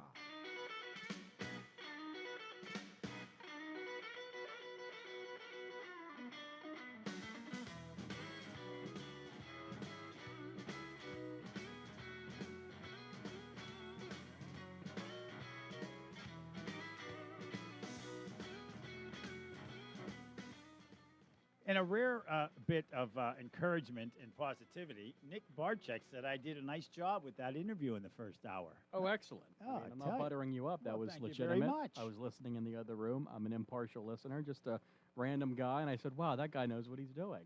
Not bad. No, that's a And your good- guests help you out. They were also informative, Yeah, very good- informative. Good organization here, the Uniontown Downtown Business District Authority Business Committee. Oh, that's a mouthful. All in one breath. I want to thank Crystal Gail Simmons for joining us, and because I called Dylan Sullivan Bob at one point. It happens, Bob like a Dylan Rolling Sullivan, Stone. Yeah. and Amy Grant Hanzik, all joining us here, talking about the organization. And again, folks, if you want to get involved, they've got a meeting coming up on June 11th.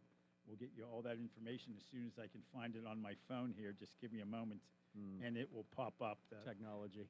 June 11th, 6 p.m., Vito's Tea House, which is owned by one of our guests, Amy, today. 25 West Fayette Street in downtown Uniontown. So stop by that, get more information as they work to improve and grow down Uniontown. As far as Fay Penn, of course, Fay Penn works with the whole county. They do have their business parks, a variety of different organizations, and they'll be partnering with the Fayette County Commissioners, the City of Uniontown, Fay Penn, you name it. They'll all be working together. Suddenly, I sound much louder, Nick. Did I do something here? Louder? I don't know. Uh-oh. You're not wearing headphones. I for did have instance. them on. You sounded fine. No, I did sound Maybe fine. you're Okay. just, Well, I don't no, know. I maybe- sound good. I always sound good, for heaven's sakes. I think that's a fair thing to say. Well, let's not go too far. You have your moments. Every Doug has his day. That's right. Coming up at 6:35, we're going to check in. We've talked in the past with Todd DiPostino. He is with the Veterans Breakfast Club, but today they're opening a new welcome center. Veterans Breakfast Club Welcome Center. We're going to talk to the director of that center, Beth Russell. We'll talk to her at 6:35 after the news break at the bottom of the hour. The old CBS news break, we never quite understood why it was at 31 minutes past the hour. The Fox News brief is at 30 minutes and 30 seconds past the hour.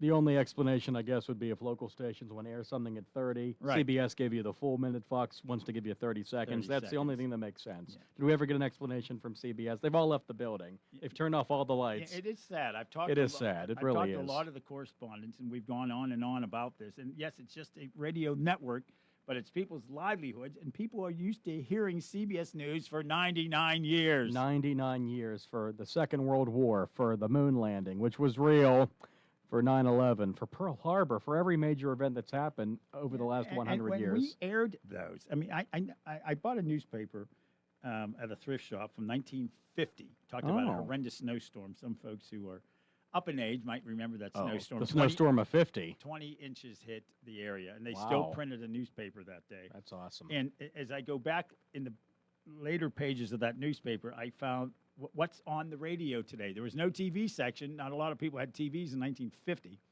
But it said about WMBS, CBS affiliate, WMBS. Wow, that's So that amazing. was at least in 1950. At this point, with CBS gone, I don't know if we can find out exactly when we were, but it had to be in World War II. Oh, very early That on. we would have been part of that. And of course, it would have turned 100 years old next year as we turn 90 years old next year.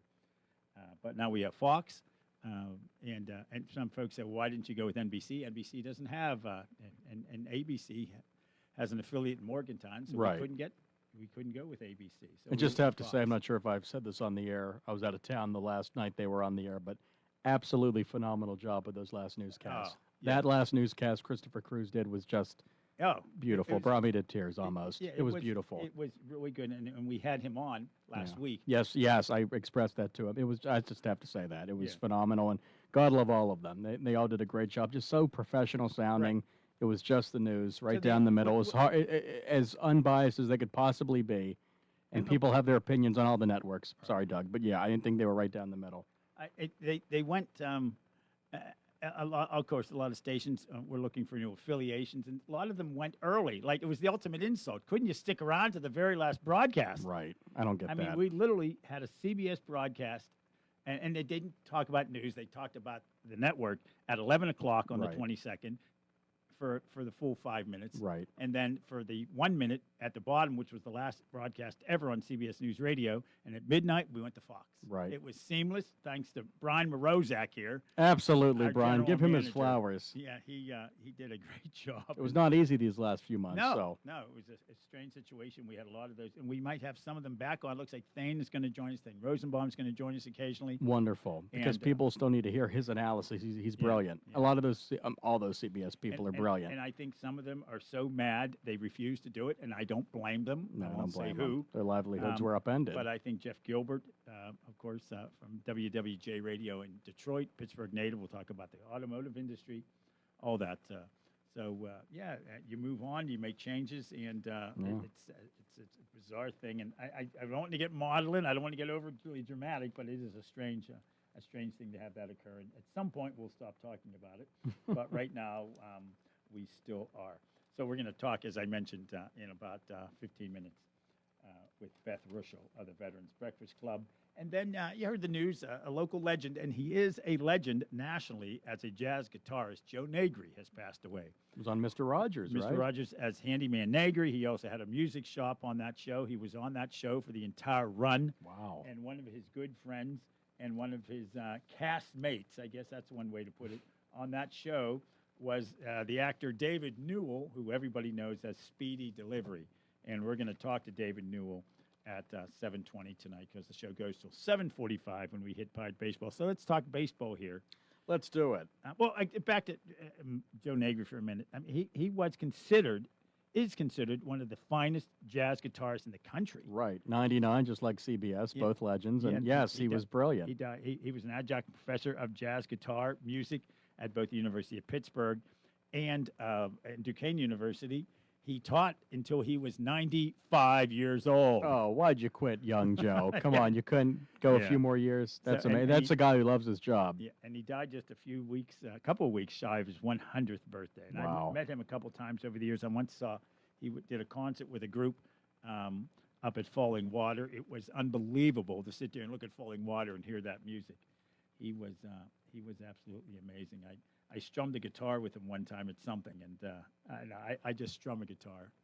He's the legendary jazz guitarist, and people make fun of jazz music once in a while. He made it cool. Oh, right. Just like Ian Anderson with the flute. Right. Yeah. No, the only flautist in rock and roll history, probably the one and only. I don't think it'll become back. So let's talk Pirate baseball. Why not? We go to that pregame show tonight. The Pirates are 4 games over 500.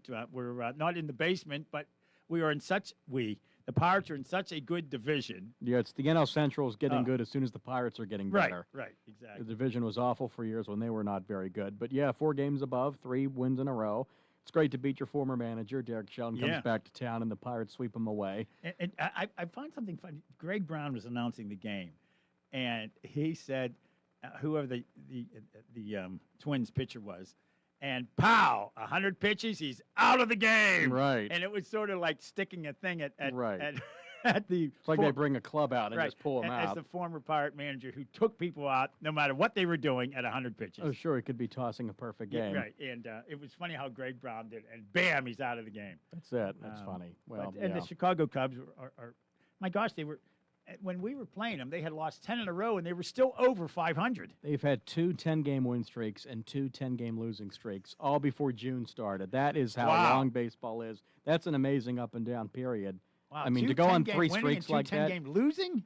2 and 1, 2 10-game winning streaks separately, and then a separate 10-game losing streak. So they've had 3 streaks of 10 wins or losses in a row, which is just remarkable. Never happens in a season, let alone before no, June. No, amazing. So And- that's and how we long went, baseball we went is. 2-2 against them. People are like, oh, we should have swept them. Like, well, you can't win every game. No, it's really hard and to sweep team a is team. not going to lose every game. No, it's not going to happen. After And- 10 in a row, you're going to win a game. Yeah, and the season's been interesting for the Pirates, and Paul Skeens, frankly, I think having his weakest season, which is he's still having a very good season, Well, but his velocity is a little down. His last start was better. 1 earned run, 10 strikeouts. They couldn't get him run support.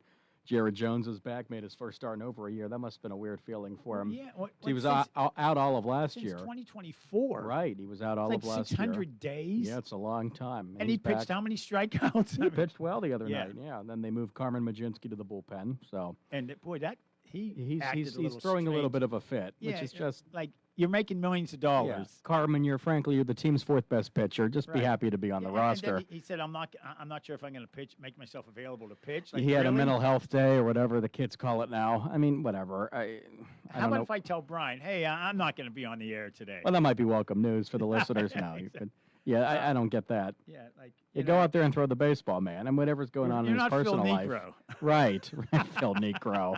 Update your references there, Saltzman. You're not Otani, no. Right. I mean, yeah, I'm sure he's a nice guy, but I don't know what that was about. But yes, if the team asks you to move to the bullpen, you move to the bullpen. Right. It's You- a team you don't game. Whine about it. You Yeah. know, And it was shocking. I guess Pirate fans did realize for the first time that Paul Skeens is in fact a human being. yes, he's a human, not an android. Which was we were wondering, we were speculating. Is this a real guy? The guy's won a Cy Young and a Rookie of the Year, and could have won 2 Cy Youngs. Could have been the league MVP. They tend not to give that to pitchers, but yeah, he's been just out of this world. He has beat the expectations, and he is a human. He's given up some. The Cardinals seem to be his bugaboo team, and he struggled against the Blue Jays, who were in the World Series last year. No shame in that. So, yeah, the Astros are having their weakest year in years, so this would be a good series to go down there and win. And then Atlanta's really on fire. You play them this weekend, so we'll see what And happens. we'll see if anybody's banging garbage cans in the outfield. Right, that was the Houston? Astros. That was the Houston Yeah. Astros. And now they stopped cheating, and now they're not winning anymore. Explain what that was for people who don't know what we're talking about. Banging garbage can Well, lids. that was how they were stealing signs. A lot of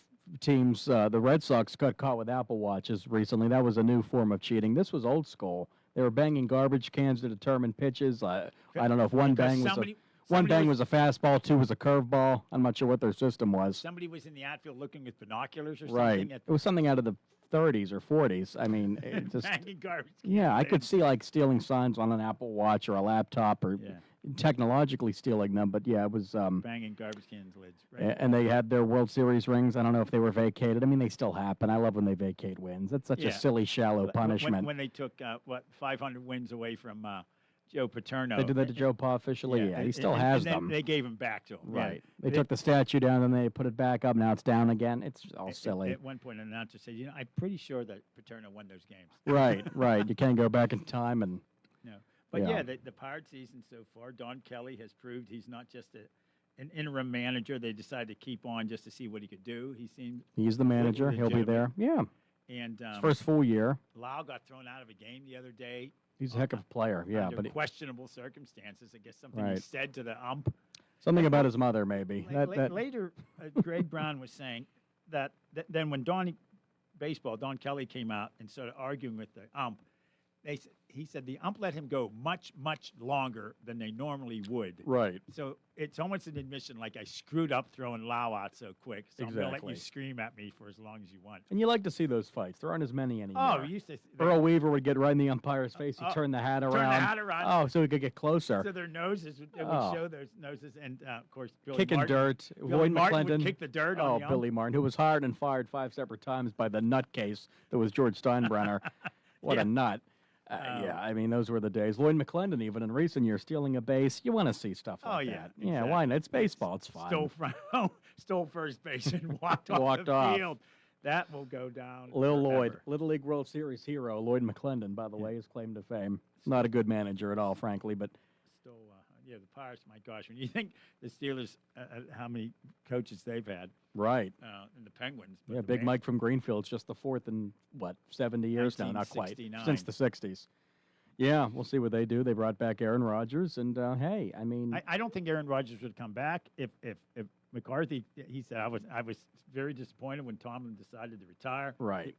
I'm quoting Aaron Rodgers. He said, but when Mike came back, It did not end well for them in Green Bay, but they know each other. They won a Super Bowl against the Steelers, Right. which is just Oh, so yeah. odd that now 15, 16 years later, they're reunited in Pittsburgh. That was one of those. McCarthy's from here. It's an amazing story. That was one of those Super Bowls. It wasn't as painful as losing Super Bowl 30 to Dallas. Right. That was the worst. And Neil O'Donnell looked like he was fixing the game. Yeah, I mean, yeah, he was throwing he was hitting the defenders in the chest with his passes.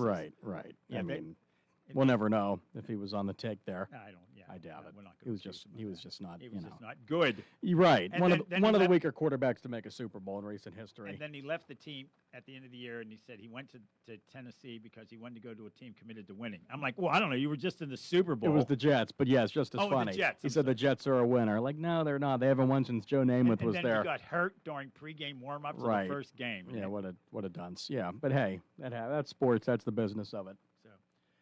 Are we too late for the Oh my update? God, we missed it. We Look missed at the us. update. We were talking about Neil O'Donnell. We're late for the news brief. We're thinking it's still at 31. Yeah, it's Want to join in mid sentence? Why or? not? Give it a All right, shot. here we go. Like you swore to hold the Constitution. Well, acting U.S. Attorney General Todd Blanche testifying before House Appropriations Committee says the administration is no longer moving forward with the $1.8 billion anti-weaponization fund. The reasons for the fund, I think, it remain as important as they were before, but we are not moving forward with the fund. The Justice Department still needs to file the paperwork. America's listening to Fox News.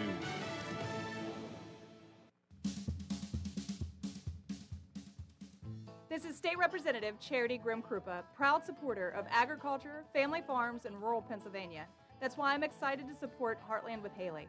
Haley has already made a real impact through her leadership in FFA, agriculture, and service to others. Now she's using her voice to celebrate the people and traditions that make rural Pennsylvania special. Tune in to Heartland with Haley. Paid for by Charity for PA Rep.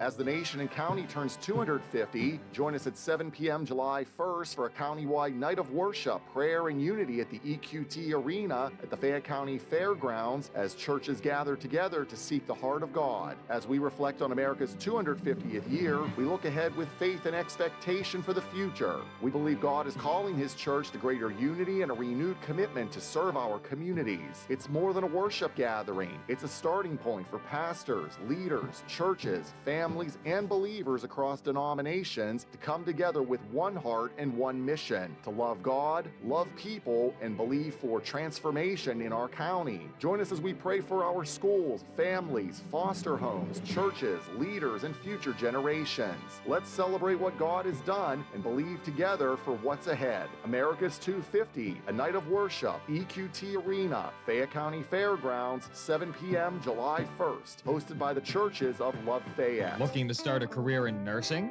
The Indiana County Technology Center is now recruiting for its part-time 16-month practical nursing program at the Connellsville Career and Technology Center. Named the 2025 Best in Fayette winner for Best Post-Secondary School in Fayette County, ICTC Connellsville offers a flexible program designed for real life, combining in-person classes, hybrid learning, and clinical experiences at sites close to home. But don't wait, spots are limited and filling fast. Classes meet just 2 evenings a week from 5 to 9 p.m., plus daytime clinicals every Friday and every other Saturday.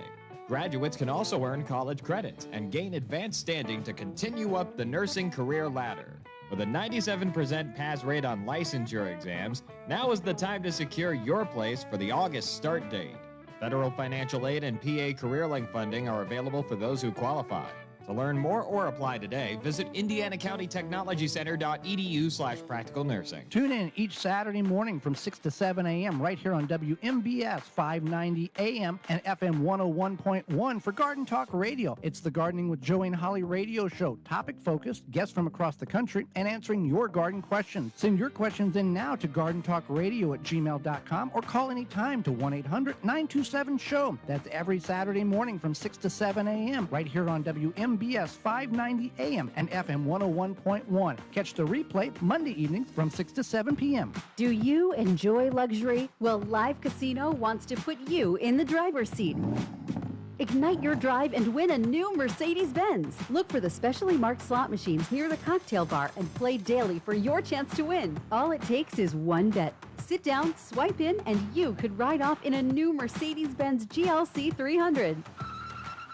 Make your move at Live Casino, Route 30 at Westmoreland Mall. Gambling problem? Call 1-800-GAMBLER.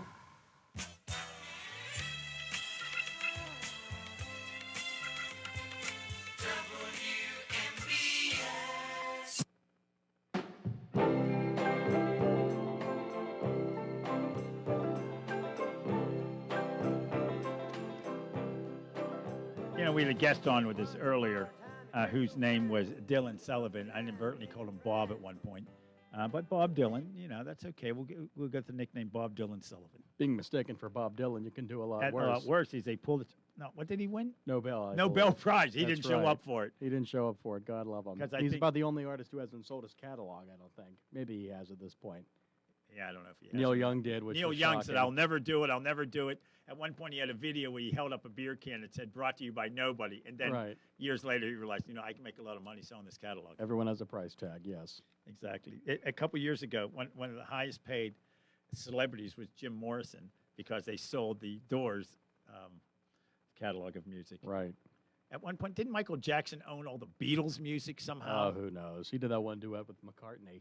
Yeah, it's Michael Jackson. Interesting fella. We'll leave it at that. Yeah, Paul McCartney just recently said publicly the Beatles are the greatest. It made news. The Beatles are the greatest band ever. Which I He thought, might be like, a bit biased, yeah. Yeah. I'm sure Mick Jagger and Robert Plant were Yeah, upset, yeah, but what are you going to do? although, I think I'm sure it's they all think they're the best band, but the fair to Beatles really are. I mean, as I- much as I... because he always said the Lettermen were such a great influence, and that's what Paul McCartney said at one point, that the Lettermen were such a great influence. Welcome back, by the way, to the Afternoon Drive Show. I'm Doug Saltzman. That's Nick Barczyk. 75 degrees right now outside our Davis & Davis Attorneys at Law Studios. Don't forget Pirate Baseball tonight. Pre-game show at 7:45. First pitch in Houston, Texas at 8:10 p.m. The game starts tonight. They're in the Central Time Zone, so the game will be starting. Right? Yeah, Central. Yeah, otherwise it would be too early. So we'll see how the Buccos do against now the struggling Houston Astros. A nice sweep of the Twins, and we'll see what happens next. Bucks are 4 games over 500 in the toughest division in all of baseball. Over the years, we've had an opportunity to talk to folks from the Veterans Breakfast Club, which is such a great organization, does incredible work. They do events where literally veterans get together, have breakfast, and tell stories. Now, that sounds very simple, but at the same time, it's so important for folks. My dad, who was a veteran, served in Korea. Dad's no longer with us. He wasn't the type to go to these events and talk, but he went to them and just listened and listened to what folks asked. And frankly, that is as important times when folks are thinking about their wartime service. And to get these stories out there because, first off, there are so very few World War II veterans at this point. Obviously, there are no living World War I veterans at this point. So, yeah, the organization does such great work. Todd DiPastino is the founder of that group, but he is always very willing to have members of his staff join us on the Afternoon Drive Show. And joining us right now on the WMBS Newsmakers line, Beth Russell, who is with the Veterans Breakfast Club and is director of the new Welcome Center. Beth, thank you very much for joining us today. How are you? Oh, you're welcome. I'm great. How are you? Good. Your boss, Todd, speaks very, very highly of you and said Well, that you would be an extraordinary guest. So that really puts a lot of pressure on you here. It does. in It does. case you Especially tank. trying to fill the shoes of Todd is really hard. Yeah, so if something really goes bad during this interview, and we'll just tell Blame tell Todd. Todd that we didn't tape it, and there's no way for him to listen to it again. So we'll cover for you.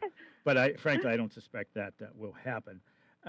Did I do a good job describing the Veterans Breakfast Club? It's a great organization. It's a simple process, but it takes a lot of work to make that simple process work. Does that make sense, what I just said? It does. It does. And it, like you said, it sounds like a simple concept, but it's so powerful, especially in the hearts and the lives of our veterans. You know, like my dad was one of those veterans who literally in my dad died about 10 years ago, so I was in my early 50s. In my 50 years of knowing my own father, I think he talked about his service twice. And literally it was maybe 2 sentences long. He just didn't talk about it. Now, Dad was in the U.S. Army Corps of Engineers, so he saw what happened after battles. He wasn't a combat veteran. But he just didn't talk about it. Other veterans love to talk about it. Other veterans like to hear the stories. So what's unique about the Veterans Breakfast Club, it gives all those types of veterans, women and men, naturally, an opportunity to do either one, to either talk or listen, correct? Correct. It gives them a platform, and it gives them the community surrounded by other veterans. Not just other veterans, but there's people like me who aren't veterans who go and, we really get to listen and learn. And I think that it's a safe place where they can talk about maybe things that they hadn't talked about before. I think a lot of these guys didn't talk about things for years, and ladies. And given the platform they have at VBC, they can talk about it. And it doesn't just end there. There's a whole community. That's why we opened the Welcome Center. There's a whole community of VBC veterans that continue their relationships outside of that breakfast. Yeah. Beth, you are director of that new Veterans Breakfast Club Welcome Center. Tell us what it is and its goals and purposes and what the plans are for it. So we are still kind of getting our feet wet with things, and our grand opening is in the next week here. But we are trying to have a place where, a physical place where we can meet outside of our breakfast, obviously. We're going to have small, workshops and kind of like get-togethers with people because of the space that we have there. We have enough space to have probably about half of the size of our normal breakfast. So we're going to do special events. I personally do military records research. So say you wanted to research your father's military service, I can help you do that or do that for you. But we're going to have workshops for that. We're going to have every Wednesday we have therapy dogs there. We have it's a canine. Oh my gosh, Warrior Canine Connections with Sue Watson.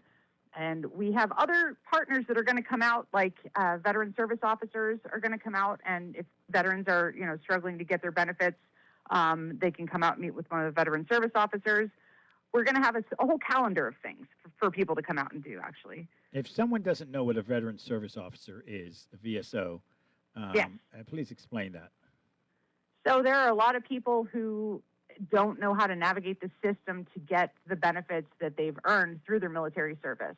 A veteran service officer can, not only get the proper paperwork, but help them file it, help them navigate what needs to be done, what forms they need to get, what documents they need to have in place, and really get the papers filled out for them, filed for them, so that they can get whatever benefits are coming to them. When you think about researching military records, again, sounds like a simple process. Hey, call the Department of Defense, call the Army, Navy, Merchant Marines, the Marines, the Navy, Air Force. It's not always that easy. I think back to the days I worked for U.S. Senator Arlen Specter in the mid-'80s. He was chairman of the Veterans Affairs Committee. So at that point, that was about 40 years after World War II, so there were a lot of veterans looking to get their benefits and see what was available to them. And I did military and veterans casework for the senator back in those days. And so you had members, veterans who, went in at age 16, lied about their age, used their brother's name, used their cousin's name, used the neighbor's name. There were no photo IDs back then. Not everybody had Social Security cards. So trying to find records at times was an absolute nightmare. And I was far, far, far from an expert on those things. And you'd get information that the Army would say, no, so-and-so was killed in action. And we'd come back and say, no, that was his brother. He used his brother's name. Or they'd come back and say, he already has his benefits. I'm like, no, that's his cousin. He used his cousin's name. So it's not a simple process and all. And the fact that your boss, Todd, described you as an expert military records researcher, I find that amazing. It's not a simple process, considering a huge fire that also occurred many years ago. Yeah. Or was it St. So Louis? like your dad's records. The records. They probably burned because in July 12th of 1973, there was a fire at the National Personnel Records Center that destroyed 80% of the Army records, about 75% of the Army Air Force or Air Force records. The only records that survived in that fire were Navy and Marine Corps, because they were smart enough to have their stuff in fireproof boxes. But everything else is, I got about 40 pages of my grandfather's records from World War II, but you can see where the fire got to them. I remember seeing really stuff like that. Amazing. Yeah, it was like something out of a movie. Like, no, really, this record is singed. That's not something. Yeah. Yeah, what a nightmare that was. And that was So only about 12 years before I started doing that type of work for the senator back in the 80s.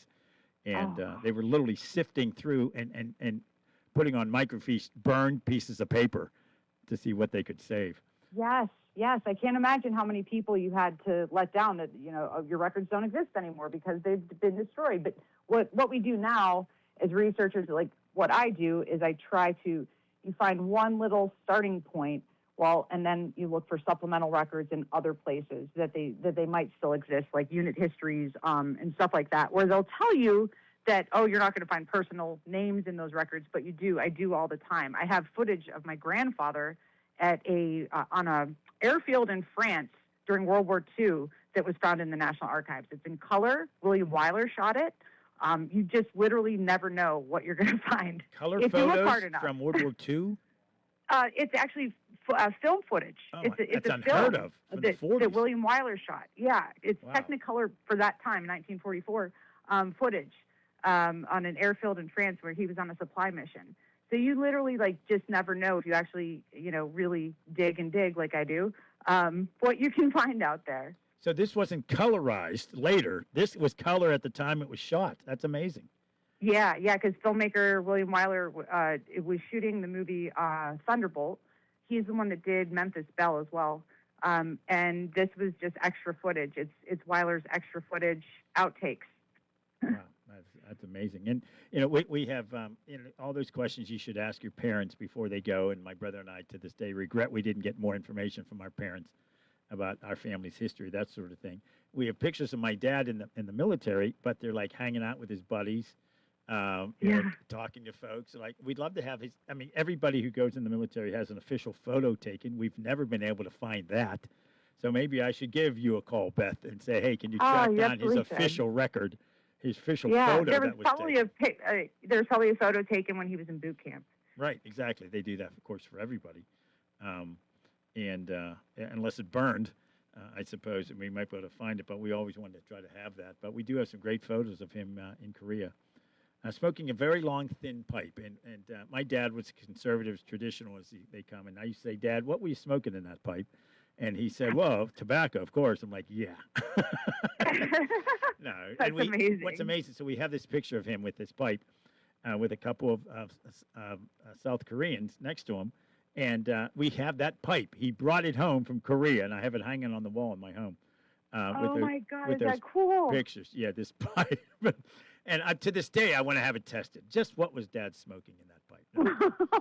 No, Dad. Oh, my gosh, that's amazing. Yeah, I'll have to show you a picture of it sometime. But no, Yeah. I'm sure Dad was smoking tobacco. Knowing my dad, yeah, he would have. But yeah, he served in active duty in Korea, and then was in the reserves afterwards. I think he was done as a corporal. He was the classic veteran that came home and went to trade school on the VI. Your dad never told his story to any, never sat down and had his story recorded? Never, nothing. No. He wouldn't do it. And again, I don't know what he saw. He wouldn't talk. I asked my mother once because I was supposed to do a paper about a veteran in junior high, and I couldn't because Dad wouldn't say anything. And I asked my mom. He said, Dad doesn't like to talk about his war service. That's it. I asked Dad, what did you do in the war, Dad? He said, I did as I was told. I couldn't do a paper on that line. Wow. Yeah, it's just people are different. And yeah, right. just how We have a recording studio. So we've partnered with Phase 4 Learning Center. That's whose building we are in and sharing space with. And they have a recording studio that we can use to record veteran stories as well. So we're also enthusiastic about getting, as many of our local veterans who haven't told their stories yet to come down and get their pieces of history recorded. If my dad were still with us and he agreed to do that, it would have been a very short recording. I can tell you that. Yeah. and when I would ask him questions, I would get a one-sentence answer. So it was always very different. We've had Rocky Blyer on this show multiple times over the years, and we've shared those stories with him. And he said, Doug, if I didn't, become who I was, Super Bowl winner and well-known, he said, I'm not sure how much I would have talked about my military service. But, it comes with the territory, he said. Right. When you played for the Steelers and won Rocky's 4 great. Super Bowls. And the story, of course, in his life was absolutely amazing how he came back from the injuries he sustained in Vietnam. Yeah. We're talking with Beth Rushell, who is with the Veterans Breakfast Club and director of their upcoming new Welcome Center. I guess your public open house is on Flag Day. Do I have that right? Correct. It's gonna Yes. be, okay. And anybody's welcome to come to that, right? Yes. Okay. Where is it located?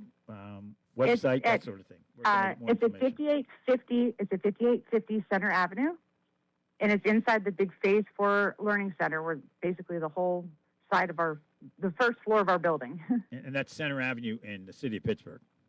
Correct. Yeah. Yes, 15206. There we go. So check that out, folks. And of course, veteransbreakfastclub.org, right? Just like Yes. they have the website, right? So check out for more information. In addition to that upcoming events, you always have different events going on where folks get together. They can either join in person, and you still do those online as well, right? We have online programming on Mondays and Thursdays. And this year, all of our breakfasts, our in-person breakfasts are free this year. So if you've been wanting to come, but for some reason, cost is keeping you away, just come on down, sign up first so we know how many people are coming, and join us. And come hungry. It's a good breakfast. It's not cottage cheese and Melba toast. Veterans, That's right. veterans eat better than that. And but no, that I've been to the events over there. They're fascinating. You don't have to be a veteran. You don't have to be an active member of the military. And in fact, everyone's welcome. Todd very proudly says, I'm not a veteran, but he's a historian, and he has taken this as his mission. He's very well respected among the veterans community. So, yeah, don't feel like you have to be a veteran. I'm always ashamed of the fact that I never served. In fact, I apologized to my dad one time. I said, Dad, I'm sorry I never served. And he said, well, everybody serves differently. I'm like, well, thanks, Dad. Then he said, but, you should have served. I'm like, oh, thanks, Dad. But, no, the group of people, in fact, I think the veterans like when non-veterans come, especially young people, because they can hear the stories they may not have heard. Right. And it's nice for them to know that people care still, that their stories are important to us. And there are great stories. There are heartbreaking stories. There are brutal stories. There are funny stories. These Absolutely. You hear this Across the board. one of the great stories, the guy running along and his mother didn't want him to lose his underwear. She dyed all his underwear pink. And he's running across that story. I'm sure you've heard it. Running across a tarmac, and his pink underwear is falling out of his duffel bag. And Oh my God, I haven't heard that one, but I'm gonna have to Todd find about out that who it story. was. Yeah. So some of the stories are funny. Some are heartbreaking, but it's also sometimes good. PTSD is a true thing, of course, especially with veterans. But in some cases, it's just good to hear other people talk about it, so you can talk about it. That old idea of an old grizzled veteran who won't share his feelings. This gives guys like that and gals an opportunity to talk. Absolutely. And it's so important because they didn't know that people my grandfather's age, they didn't know they could. No, they bundled it up until they stroked out, is what my mom would say back in the day. Yep. It's a good idea. It's good. Are you all right over there, Nick? Is that pretty blunt? My mom's, just bundle it up until you can't take it anymore. But Beth, congratulations on this new center. Again, check it out, folks, at veteransbreakfastclub.org. The grand opening. Do you have to RSVP for it? Do you just show up? What's the best way? We'd love you to, but if just come on down. There is a website, so you can find it by going to our website. But is there a separate website for the center? There's not a separate website. Okay. No, we're Good. gonna. That makes it It's all easier. going to be under Veterans Breakfast Club. veteransbreakfastclub.org. Beth Rushell, the expert military records researcher. We'll give out her personal cell phone number in a second, folks, so you can call her at home. No, don't do that. No, don't do that. No. I'm just joking. I would never do that. But no, if you want her help, contact VBC, Veterans Breakfast Club, and she'll be happy to give you a hand with that one. But you have to have some information, right? You can't just say, I can't think of my uncle's name, but when did he serve? Well, a name helps, and I only have access to archival records because I don't work for the government. Right. So I really only need their name, and if you have their date of birth, we can start with that. And we'll go from there. And I was just joking. We will not be giving out her personal cell phone number. Don't worry. We won't do that to you, Beth. Absolutely not. No, but come on down. You can come on down to the center, and we can see what we can find on your dad. There we go. I will do that sometime. Beth, thanks so much. I've enjoyed this conversation. Thank you so much. And when Todd asked, I'll tell you you did a great job. So, all right. Thank you. All right. Thanks, Beth. Beth Rushell Bye-bye. joining us here on the Afternoon Drive Show. Let's take a break. Holy cow, wrapping up hour number 2. Stick around. Got stuff and nowhere to put it? Then it's time for U-Store. Offering various storage space sizes at prices to suit your budget, U-Store has the storage space you need and security features offering peace of mind. U-Store, a Fayette County staple for nearly 4 decades, is located on Northview Lane near 84 Lumber. Call them today at 724-437-8292 or visit their website, ustorepa.com. Mention this radio ad and earn a $20 gas card with a rental agreement. Tune in to WMBS the second and fourth Thursdays monthly at 10:30 a.m. for an all-new radio program with Pete Crackle, Director of Clinical Operations and Pharmacist at Nickman's Drug. Pete will explore a myriad of health-related topics and talk about how a strong relationship with your pharmacist is vital for your best health. So mark your listening calendars and be sure to catch the all-new show the second and fourth Thursday each month. Need a pharmacy? Visit Nickman's Drug today at any of their 7 area locations. Hi, everybody. This is Matt Sapienza, WMBS's Morning Man, here to remind you of the letters for this week's Name It and Claim It scrambled word game. We're back into single digits this week with 7, lucky number 7 letters in this week's puzzle, and they are as follows. O as in owl. E as in energy. H as in house. P as in public. L as in live.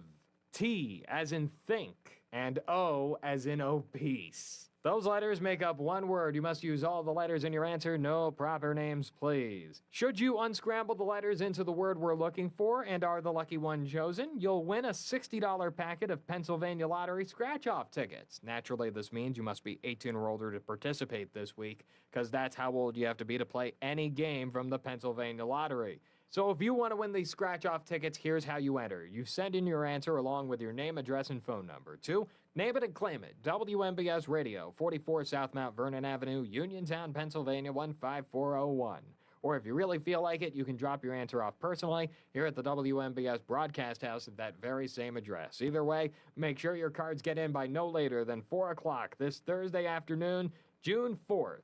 Enter as many times as you like. No purchase is necessary, because it's all from us, your local station, WMBS Uniontown, the home of the Name It and Claim It scrambled word game. Enter in on this contest, because you could be the winner. CareerLink is your one-stop resource for employment and training-related services. Visit CareerLink, and you'll have access to many programs and agencies for assistance with economic, educational, and job-related needs. For more information on all the programs available to you, contact CareerLink at 724-434-JOBS. That's 724-434-JOBS.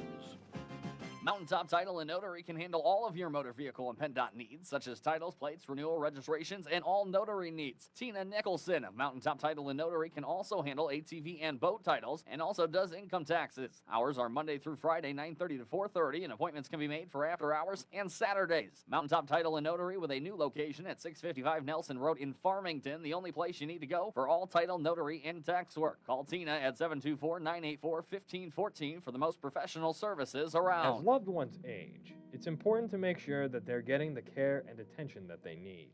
Hillside Manor Personal Care Home aims to make your loved ones as comfortable as possible while still receiving superior care. 4 specialized levels of care and the services of an on-site certified registered nurse practitioner means that care is personalized on an individual level. At the same time, residents can enjoy a hospitable environment. Themed after a small town, the interior of Hillside Manor features a 50s-style diner, movie theater, and common areas. High-priority safety and security measures ensure the safety and protection of all residents and staff members 24 hours a day, and friends and family are encouraged to make frequent visits.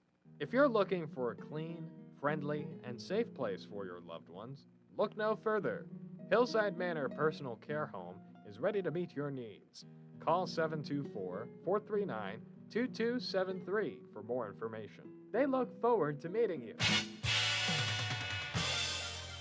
WMBS.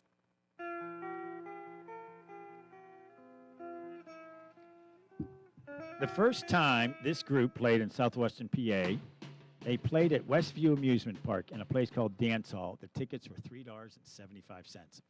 When I went to go see them at Heinz Field, it was $375 a ticket. Right. The beer wasn't even $3. It was 13. Yeah. Exactly. Yeah, 24-ounce can. By the time you get to the end of it, it's warm.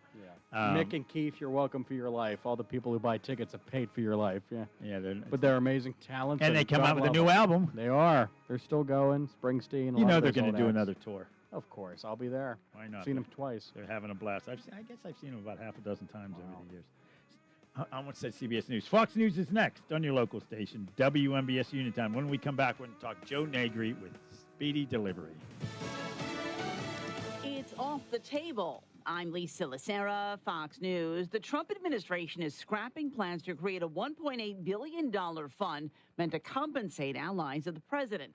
Acting Attorney General Todd Blanche made the announcement during a Capitol Hill hearing. The reasons for the fund, I think, it remain as important as they were before, but we are not moving forward with the fund. This coming one day after the Justice Department said it would put the fund on hold to comply with a court order. Both Democrats and some Republicans have expressed concern over the lack of oversight, as well as the potential for payouts to people who took part in the Capitol riot. The U.S. military says it fired a missile to stop another oil tanker trying to reach an Iranian port in violation of the blockade. As President Trump denies, peace talks with Iran have broken down.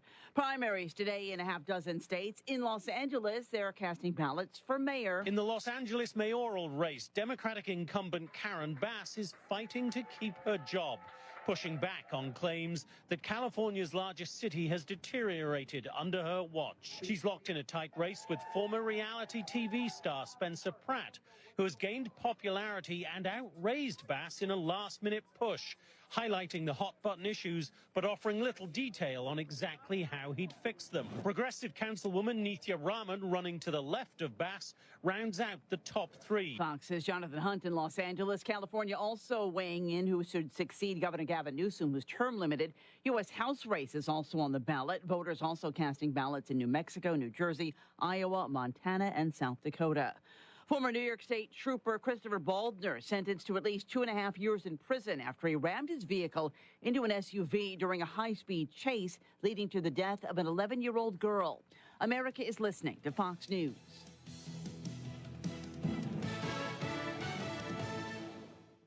Why'd I go to the doctor? Working on the farm, my heart kept skipping a beat.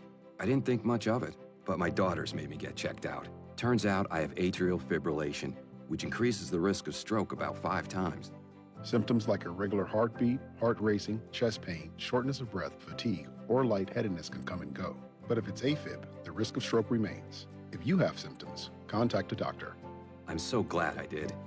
Visit notimetowait.com. Sponsored by Bristol-Myers Squibb and Pfizer. Lots of places can expose you to identity theft, but that's why LifeLock monitors hundreds of millions of data points a second for threats to your identity, which is way more than anyone can do on their own. If they find anything suspicious, like new loans or changes in your financial accounts, they'll alert you right away, all through text, phone, email, or the LifeLock app. Get the alerts that can make all the difference. Save up to 30% off your first year with the promo code BECK. LifeLock.com, 800-LifeLock, 1-800-LifeLock, or LifeLock.com. Use the promo code BECK at LifeLock.com.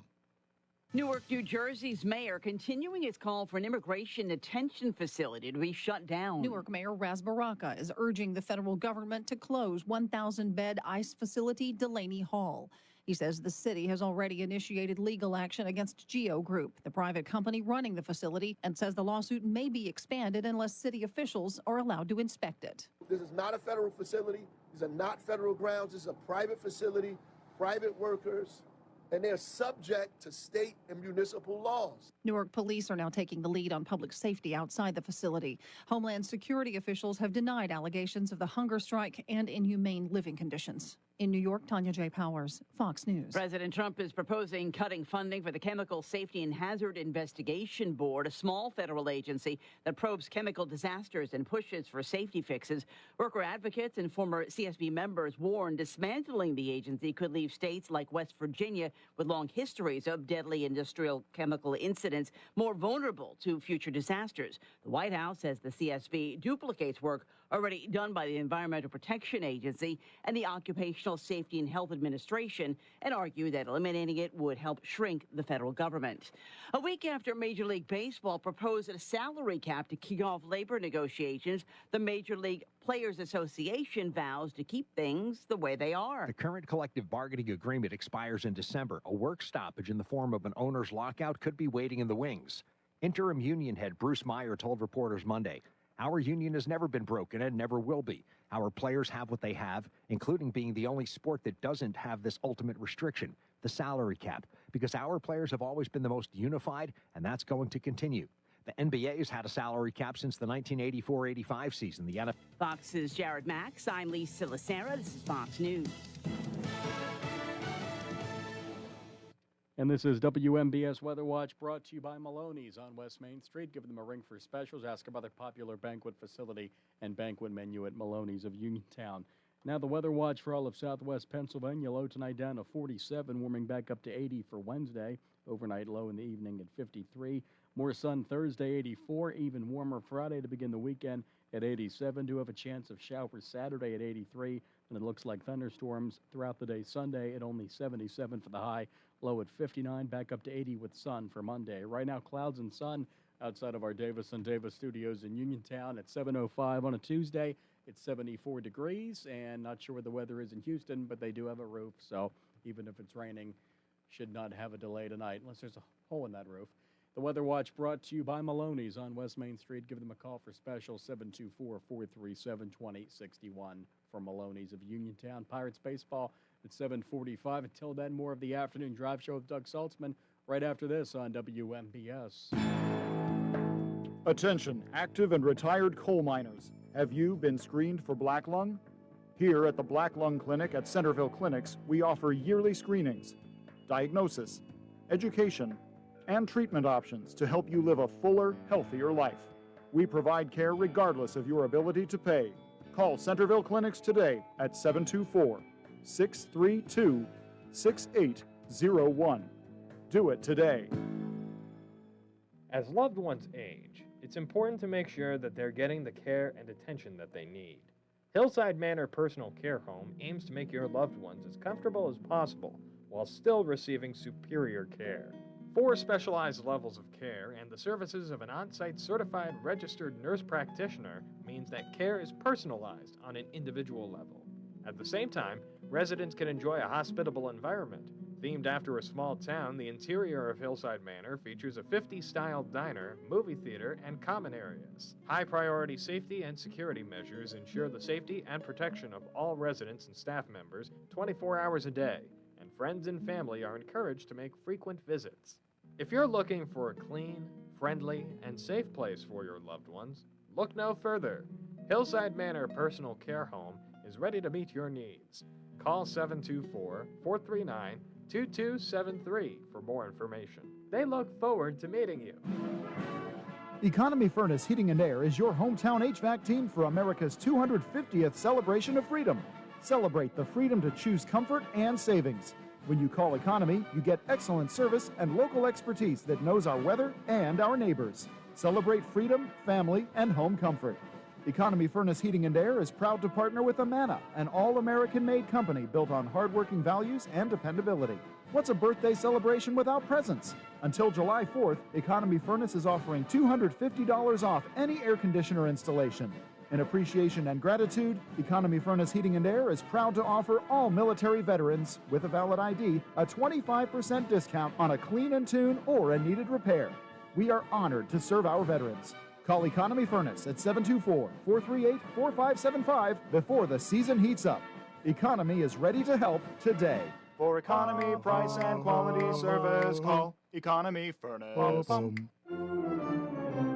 Hi, this is State Representative Charity Grimkrupa, and I'm personally inviting you to the Liberty Bell Ball. On Friday, July 3rd, join us as we celebrate America's 250th birthday at the Hopwood Social Hall. This historic evening will feature music, dancing, and an unforgettable atmosphere, celebrating freedom, faith, and the American spirit. Formal attire is encouraged but not required. Patriotic and Western wear are always welcome. And this year, you could become our first Miss Liberty Bell or Mr. Lafayette in our exciting People's Choice contest, honoring patriots who embody liberty and love of country. The Liberty Bell Ball is also a political fundraiser, supporting my continued work as your state representative. Tickets are available now on Eventbrite or find us on Facebook at Charity Grim Krupa for PA Rep. Don't miss the Liberty Bell Ball, Friday, July 3rd, where Fayette County will celebrate America 250 and party like it's 1776. May God bless America. Paid for by Charity for PA Rep. As the nation and county turns 250, join us at 7 p.m. July 1st for a countywide night of worship, prayer, and unity at the EQT Arena at the Fayette County Fairgrounds as churches gather together to seek the heart of God. As we reflect on America's 250th year, we look ahead with faith and expectation for the future. We believe God is calling His church to greater unity and a renewed commitment to serve our communities. It's more than a worship gathering. It's a starting point for pastors, leaders, churches, families, and believers across denominations to come together with one heart and one mission: to love God, love people, and believe for transformation in our county. Join us as we pray for our schools, families, foster homes, churches, leaders, and future generations. Let's celebrate what God has done and believe together for what's ahead. America's 250, a night of worship, EQT Arena, Fayette County Fairgrounds, 7 p.m. July 1st, hosted by the churches of Love Fayette.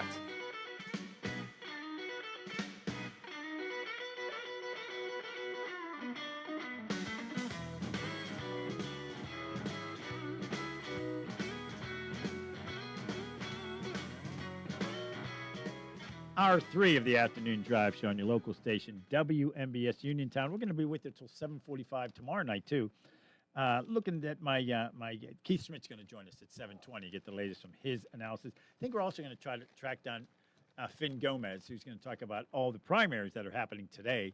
California, baby. Yeah, and several other states as well. Yeah. 24 people are running for governor in California. No offense to Montana, but when California's in the news, that eats up the attention. 24 people? 24 different candidates are running on, heaven knows, 42 different ballots or different parties. It's a jungle primary. I love that term. I love how that's still a thing. Yeah, I'm surprised. Can't believe nobody's offended by that. But yeah, and the top two people go to a runoff in November. But yeah, 24 people are running, and I think there's like 11 people running for mayor of Los Angeles against an incumbent, which is exactly what every incumbent wants. You want a lot of competition. You do. Because you can win with 15% of the vote, for crying out loud.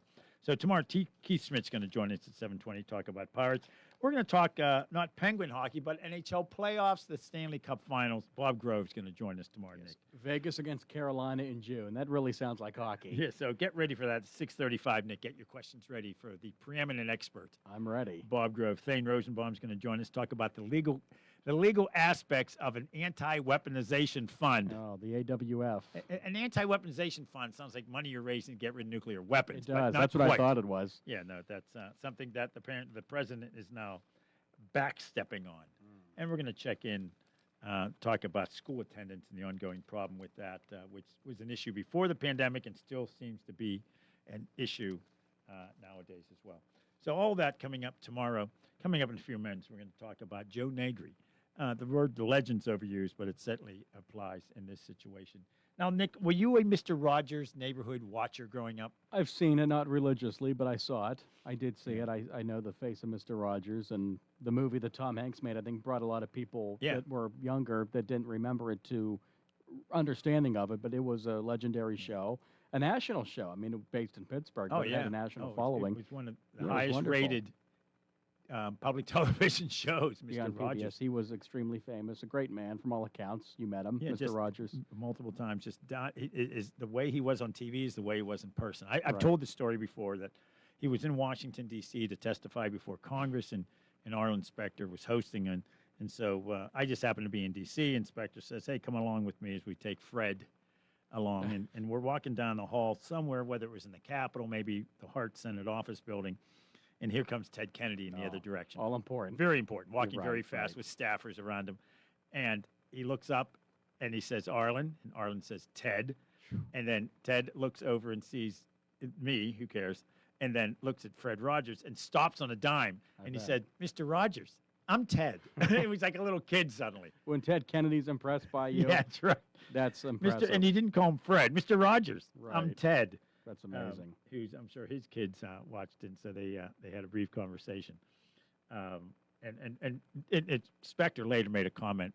Ted Kennedy at the time was pushing 400 pounds, and Fred Rogers used to talk about weighing 143 pounds or something. Right, and he swam every day. Every day right? at the PAA, the old Pittsburgh Athletic Association in Oakland.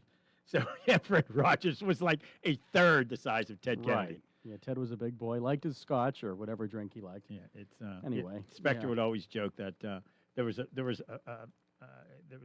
rumor that Ted Kennedy had made that speech after he had a couple of drinks, and which wasn't true at all because he never stopped after just a couple of drinks. Yeah, Had an aquarium's worth. That's what they said about Howard Cosell. He would have an aquarium's worth at dinner, drinks. and had before dinner he drank. But you know, you could dislike Ted Kennedy's politics, disagree, but no one can ever argue he wasn't effective. oh my gosh, Yeah, it's amazing what maybe since Lyndon Johnson, our most effective senator. what he accomplished, whether you liked him or not, whether you agreed with him or not. Yeah, Ted Kennedy was something when you think about. But amazingly, the third most famous in his family. Oh, I know. Maybe fourth now because of RFK Jr. Yeah, I mean, who's gotten more RFK Jr. Oh, right, or John if he had lived longer. Oh, that's true. But of course, 1 and 2 were JFK and RFK. Right. And, RFK would have been president. Oh, easily. He would have won that election. He'd right? have beaten Nixon, I think, in '68 without question. He When just, LBJ stepped down, yeah. no doubt about it. I think, and it just The JFK could have had a greater legacy than he did. Only was president a couple years. Yeah, the Democratic convention that year in Chicago was an absolute disaster. Riots in the You remember streets. watching that? Yeah. It's funny. I remember the guy flipping the camera off. That's a famous picture. Right, and the cars trying to drive to it, and riders are running out with knives and stabbing tires, and making people. And I can remember. I'm surprised my parents let me watch it, but I can remember saying, "What if we were in one of those cars, Mom?" And he said, "Well, Dad would have kept us safe." I remember somehow I remember this at age 5. Maybe that put me into politics. I was going to say you like political. I can't believe my stuff back parents then. had me watching the news at 5. Although No. things were different then. Right. Yeah, you didn't. My mom says she has vivid memories of being told during World War II that the Japanese might take over or Germany might take over the country. Wow. I'm like, really? We hid our kids from 9/11 as much as we could. Yeah, good luck. Different era. So how did we get on? Oh, Mr. Rogers, right? Ted so Kennedy and Mr. Rogers. Right. They were hanging out bumping on the into Capitol. each other. Yeah. Yeah. Could there be anybody more polarized in how they approach life than Ted Kennedy and Fred Rogers? I was going to say very different approaches. Yeah. Yeah. Certainly different histories. Yeah, Fred Rogers, of course, was an ordained minister. A lot of people don't realize that. Wow. His ministry was television for children, and he was very committed to television for kids back in those days was nothing. He was testifying about funding for the. I thought maybe like inappropriate stuff on TV. No, Yeah. Corporation for Public Broadcasting, which now doesn't exist. Right. He wanted money for Yeah, PBS, he wanted that and yeah. for PBS, that sort of thing. And but yeah, that's what he was. There was a great thing where some old curmudgeon of a congressman says, "Yeah, you got it. The money's yours." Guys, after he testified before Congress, the guy just blew this guy away. And there's another great video when he was on the Tonight Show, but not when Johnny Carson was hosting, but when Joan Rivers was. And Joan was ready to go after him to make fun of him. She and was very Ted just feisty. beat him down. And she was just like, Mr. Rogers or Kennedy? I'm sorry, Oh. Mr. Rogers. Oh, Mr. Rogers Just- on with Joan Rivers. Well, just the way he handled her. Oh, I got to see that. She just, like, she was a shell of herself. Right. Right, She could not attack this nicest guy in the world. Exactly. So, yeah, interesting. But Joe Negri, why are we talking Mr. Rogers? Because Joe Negri has just passed away. He, of course, is known across the country. He was absolute legendary jazz guitarist, considered one of the finest in the country. But he was also, of course, on the Mr. Rogers Show for the entire run as Handyman Negri, but also a music. I forget how he owned a music store. So I don't know if it was two separate characters or the guy was. Our next guest might know. He'll know that exactly. And that's Speedy Delivery, Mr. McFeely, David Newell will be joining us coming up here. We've had him as a guest over the years, so we're going to talk to him about the legacy of Joe Negri. When you think about it, he was an adjunct professor for many years at both the University of Pittsburgh and Duquesne University, teaching jazz guitar up until '95, and we'll talk about that coming up here in a few moments as well. We are with you till 9:45, so about another 25 minutes before we go to the pregame show. Pirates are in Houston, taking on the Astros tonight. That first pitch will be right here on WMBS at 8:10 p.m. So stick around for the game tonight. Good way to sit on the back porch. It's a beautiful night. Listen to the game. Joining us right now on the WMBS talk line, the one, the only, speedy delivery, Mr. McFeely, David Newell. And if you hear that music in the background, that's Joe Negri, of course, one of the great jazz guitarists ever. Let's listen for a few moments here.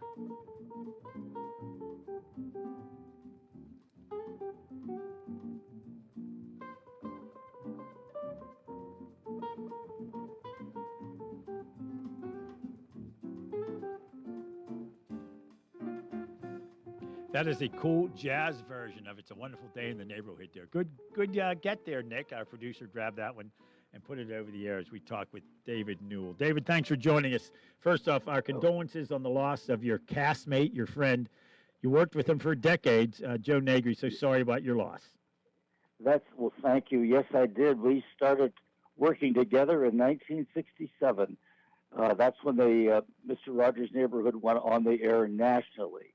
And that's when I met Joe, although I had known him because he was on Channel 4 in Pittsburgh with he was the musical director there for years. When stations had such things, right, as music director. That's right, when they had musical directors. But at that point, he was the musical director, and I had met him when he had several other of his own shows, and I was on one of those once as Mr. McFeely, but no, I was on representing the Pittsburgh Playhouse. That was it. Before I started with Mr. Rogers' Neighborhood, I worked at the Pittsburgh Playhouse, the Children's Theater. And we had a series of children's plays that I was promoting. And that's when I met Joe first. That was about a year, so that was about 66, I guess. So that's about 50 years, 53 years, something like that. Yeah. But I've known him ever since. And, he's been... Ever since I've known him, he was the same kind person. He never changed. He was always the same. He was so generous with his time, and it's hard to find enough words to praise him. He was one of a kind. Did you ever meet Joe? Oh, yeah, several times. In fact, we were at some place one time, and we both sat there. I strummed my guitar, and that's all I do is strum, and he played. He played for 2 minutes a version of a song that was so spectacular. I'm thinking, here I am playing chords, and he's strumming away. But he would never criticize it though. He sat there and enjoyed. That was Joe. I bet some users would say, no, you don't do it. Do it this way. Do that, but not Joe. And he was a wonderful teacher. He was also concurrent with his jobs at the TV stations. He would teach, had classes, private classes, and some, maybe about 5 in a class, at Pitt and Duquesne universities in Pittsburgh. Well, he only retired from teaching just in 2022, which means he was teaching into his mid-90s. Yes, he was. And I think his wife said, "Okay, you've got to slow down." But he enjoyed it so much. He enjoyed passing his love of music on to those students. And the irony was that the old WQED building where we worked for about 2 years was bought by the University of Pittsburgh, and they turned it into their music rehearsal teaching area. And I went in there one time with Joe and sat. I said, "Joe, can I just sit and listen to you teach your student?" He said, "Yes, it's fine. He won't mind." And the patience he had with this young man who is teaching from Pitt. And I'd love to know where that man is. I'm sure he's somewhere playing somewhere professionally if he was taught by Joe Negri. One of the best small concerts I ever saw. I used to volunteer regularly for the Western Pennsylvania Conservancy, and of course they owned Falling Water, and they had a very, very high-end fundraiser at Falling Water, and one of the draws was the Joe Negri Quartet. So I'm there as a volunteer, and I was just helping. But I could see through the trees watching this and listening to this concert by Joe Negri. I'm like, this is incredible.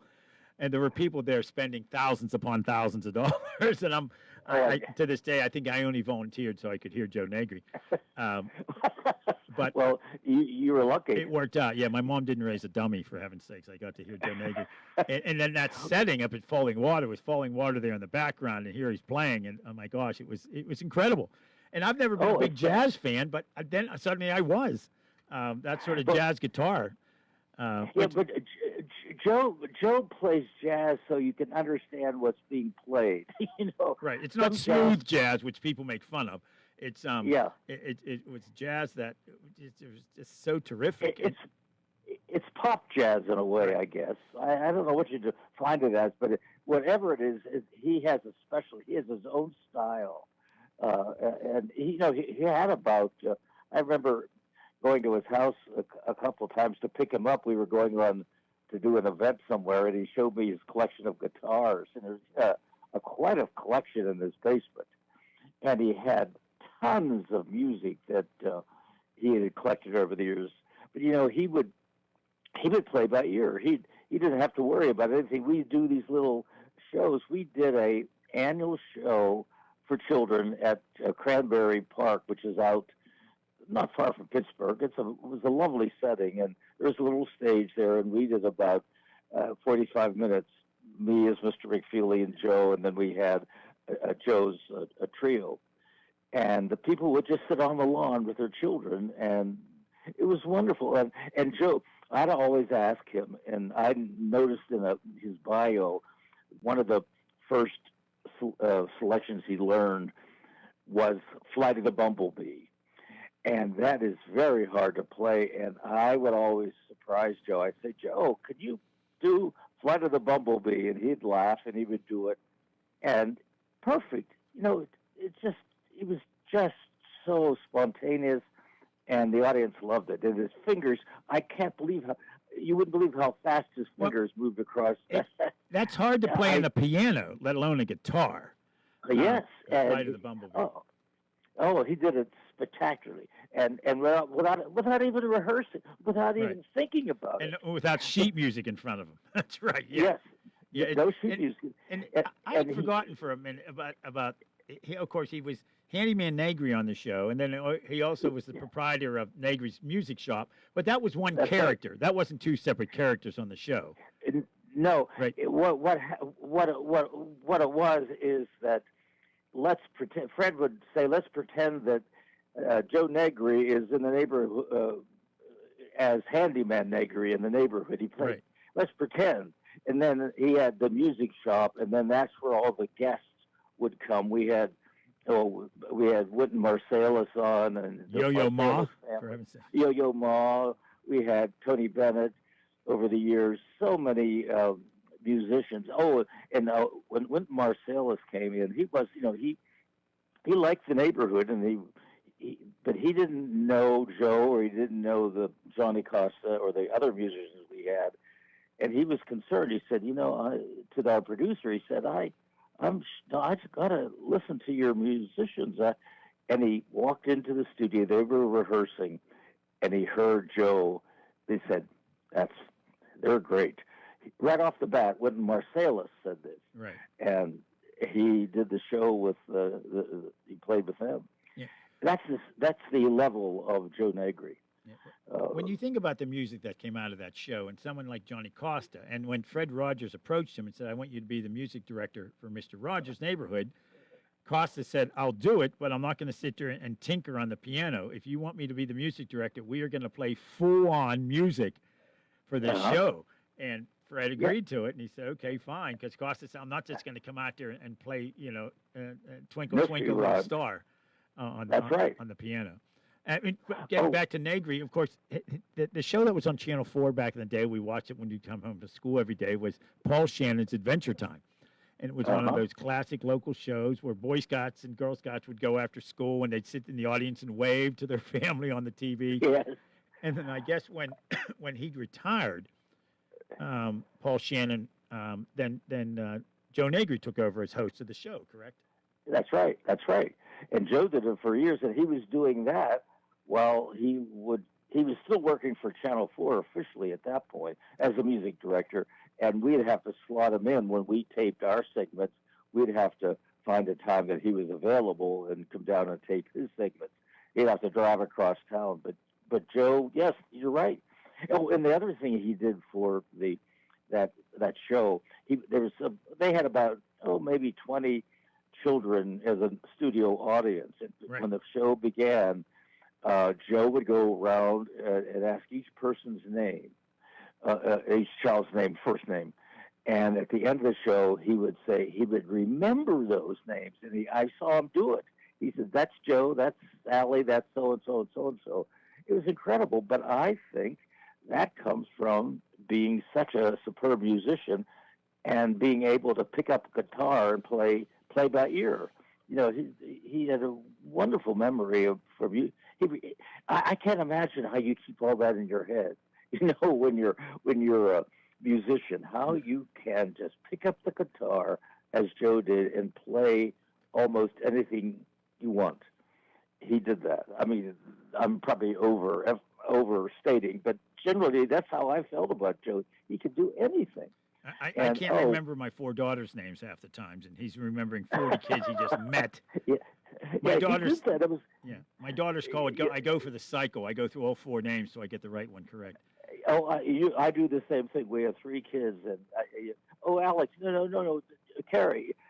I finally get them, and they're used to it. They just roll their eyes now. Well, my kids are grown and out on their own and have their own kids, but that's what used to happen. And Joe, you know, they grew up with Joe. We had dinner every so often with Joe in our family, and he was such a good person and a good friend, and we did a lot of things together. Oh, the one story that shows you the respect that musicians had for him is that Joe, Peggy Lee, you know, the singer Peggy Lee. Sure.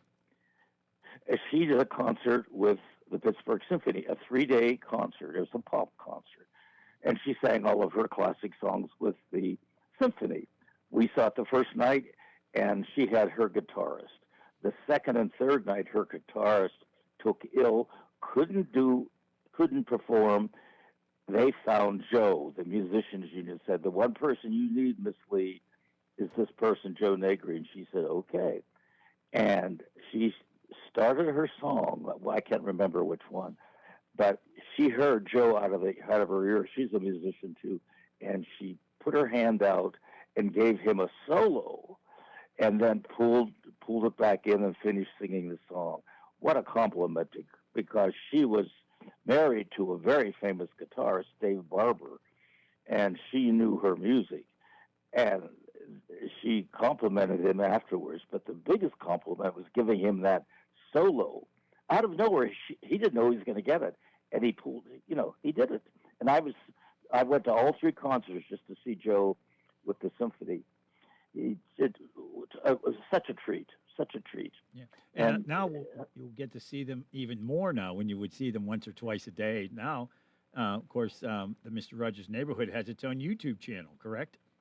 That's right. It started this week, and it'll have the neighborhood. It starts tomorrow or Thursday. Thursday it starts. The select episodes will begin streaming Thursday, June 4th. So it's coming up here in just a couple of days. So you'll get to see Joe there. Yes, and beyond the programs that'll be on, there are going to be maybe interviews that people have done. There'll be maybe a interview that we found that Joe did maybe a couple of years ago, or a special performance. There'll be other things, not just the neighborhood, that there might be clips related to the neighborhood, or I'm not sure. It's just news, so they're going to program it, but it will have complete Mr. Rogers Neighborhood programs, and that's where they can visit with Joe. And there's other places you can still watch the Mr. Rogers Show too, right? You can yeah, it's on Pluto streaming. It's online at pbskids.org. So kids can see it online. You know, they're good on their computers, and it's on Amazon, and it's now YouTube. So it's probably seen now more than it was when it first came out. More outlets. It was and also. Go ahead. I'm sorry. I cut you off. Go right ahead. Also, the PBS stations show it at various times too, so it's available. Go ahead. I interrupted you. Now I've forgotten what I wanted to say. Speaking of bad memories, as we talked with David Newell, of course, Speedy Delivery, Mr. McFeely, And folks always want to know where they got the name from. So tell us, of course, Joe Negri was on that show as Joe Negri. He used his real name on the show, as did Fred Rogers. Everybody used their own name except me.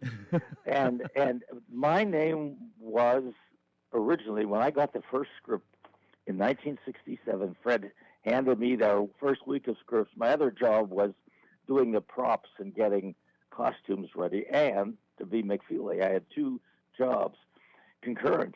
And he said, here's the scripts, and the delivery man I've written in this year, his name is Mr. McCurdy. That was my name originally, because McCurdy was the president of the Sears Roebuck Foundation, who gave us underwriting money.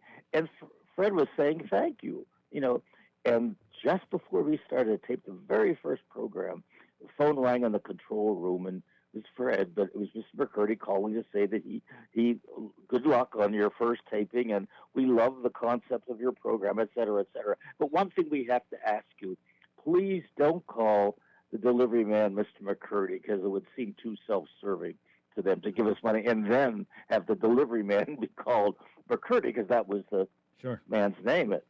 So Fred came back into the studio, and I was in my costume ready to do the first program.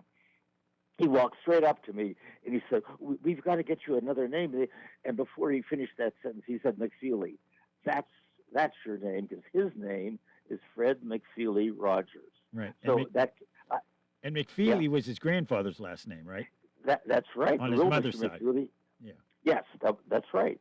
And there are McFeelys still from that side of the family living in the Latrobe area and other places in the country. But yes, and his father's name, of course, was Rogers. So, but McFeely.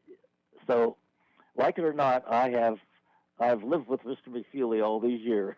Well, there's worse things you could have, that's for sure. I guess, but it really is a name that Fred is used to hearing, because there are a lot of McFeelys in the Latrobe area where he grew up, in the Latrobe Ligonier area. I've said this many times on the show. Little town of Latrobe had the two of the most recognized faces in America for decades, Fred Rogers and Arnold Palmer, two of the most recognizable faces in the United States.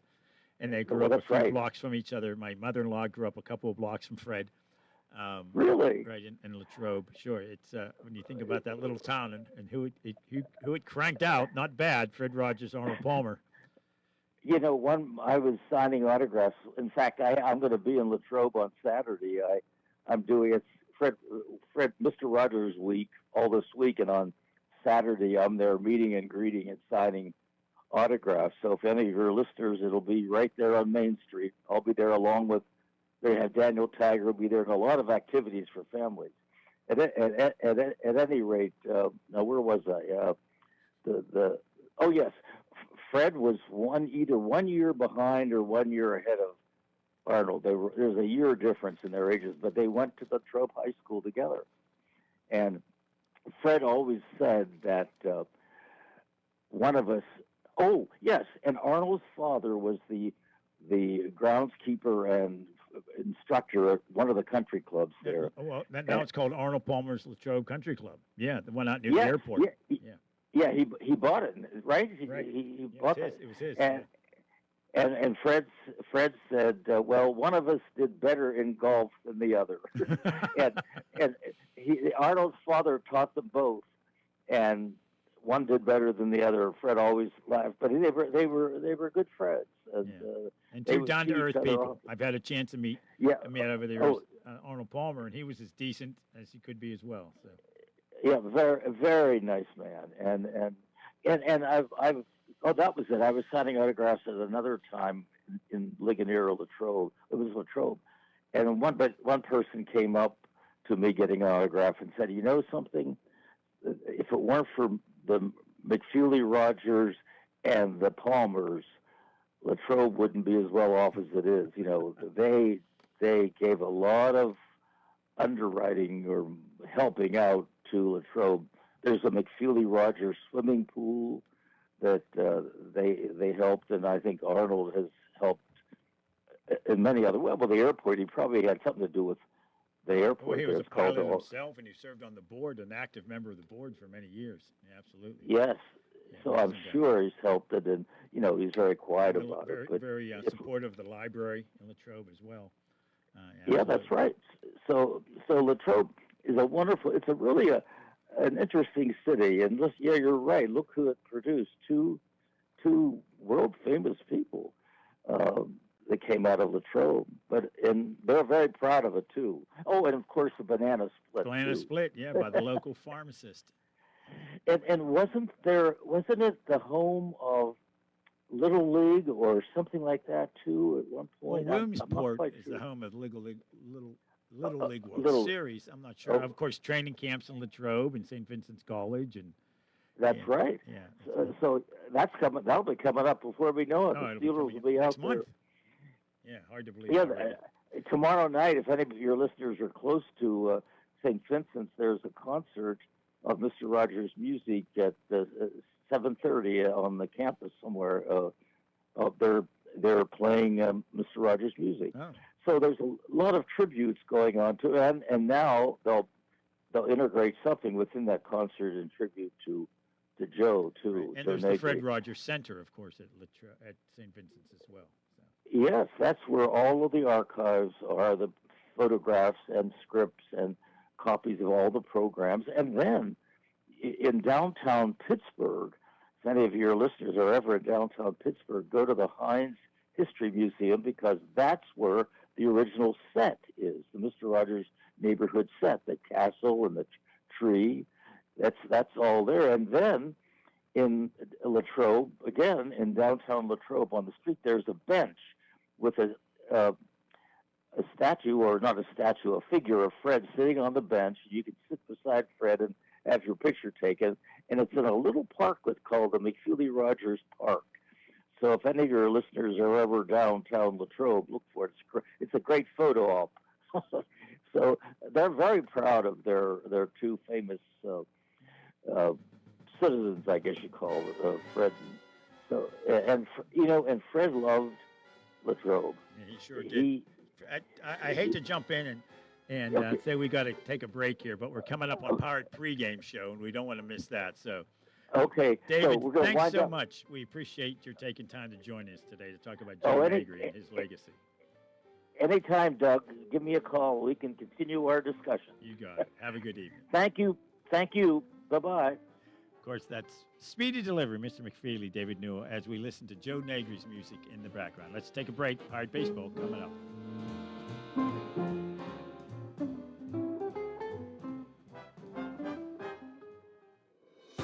Is it time for your first home, or time to trade up to a home that fits your lifestyle? It's time to visit Clayton Homes of Bell Vernon. You'll find special savings along with trade-in and trade-up deals. Imagine beautiful, new, energy-efficient homes packed with the features you've been dreaming about. Trade in and trade up at Clayton Homes of Bell Vernon, 4500 PA 51. Trade-in value toward purchase of a new home determined by resale value and evaluation by home center manager. Additional deposit may be required. Be prepared with CHIP, free or low-cost healthcare for Pennsylvania kids and teens. From checkups to unexpected bumps and bruises and everything in between, CHIP has you covered. Don't wait until you need it. Be prepared with CHIP. Because every kid deserves quality health care, and every parent deserves peace of mind knowing their kids are covered. CHIP. Free or low-cost health care for kids and teens under age 19. Learn more at chipcoverspakids.com. Paid for with Pennsylvania taxpayer dollars. Businesses come in all shapes and sizes. Integrity doesn't. For more than a century, the Better Business Bureau has set the standards for how businesses should operate honestly and ethically. So when you're looking for a business you can trust, check to see who's BBB accredited and who isn't.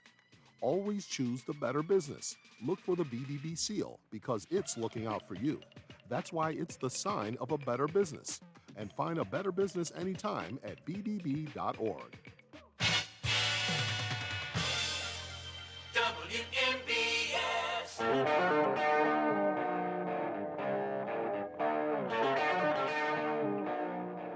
That is Layla by Derek and the Dominoes, better known as Eric Clapton. He played that live one time, and the announcer at the end, it was some small club, and he said, "That's Eric Clapton on vocals." Forget the fact that it was one of the great guitar ever. Eric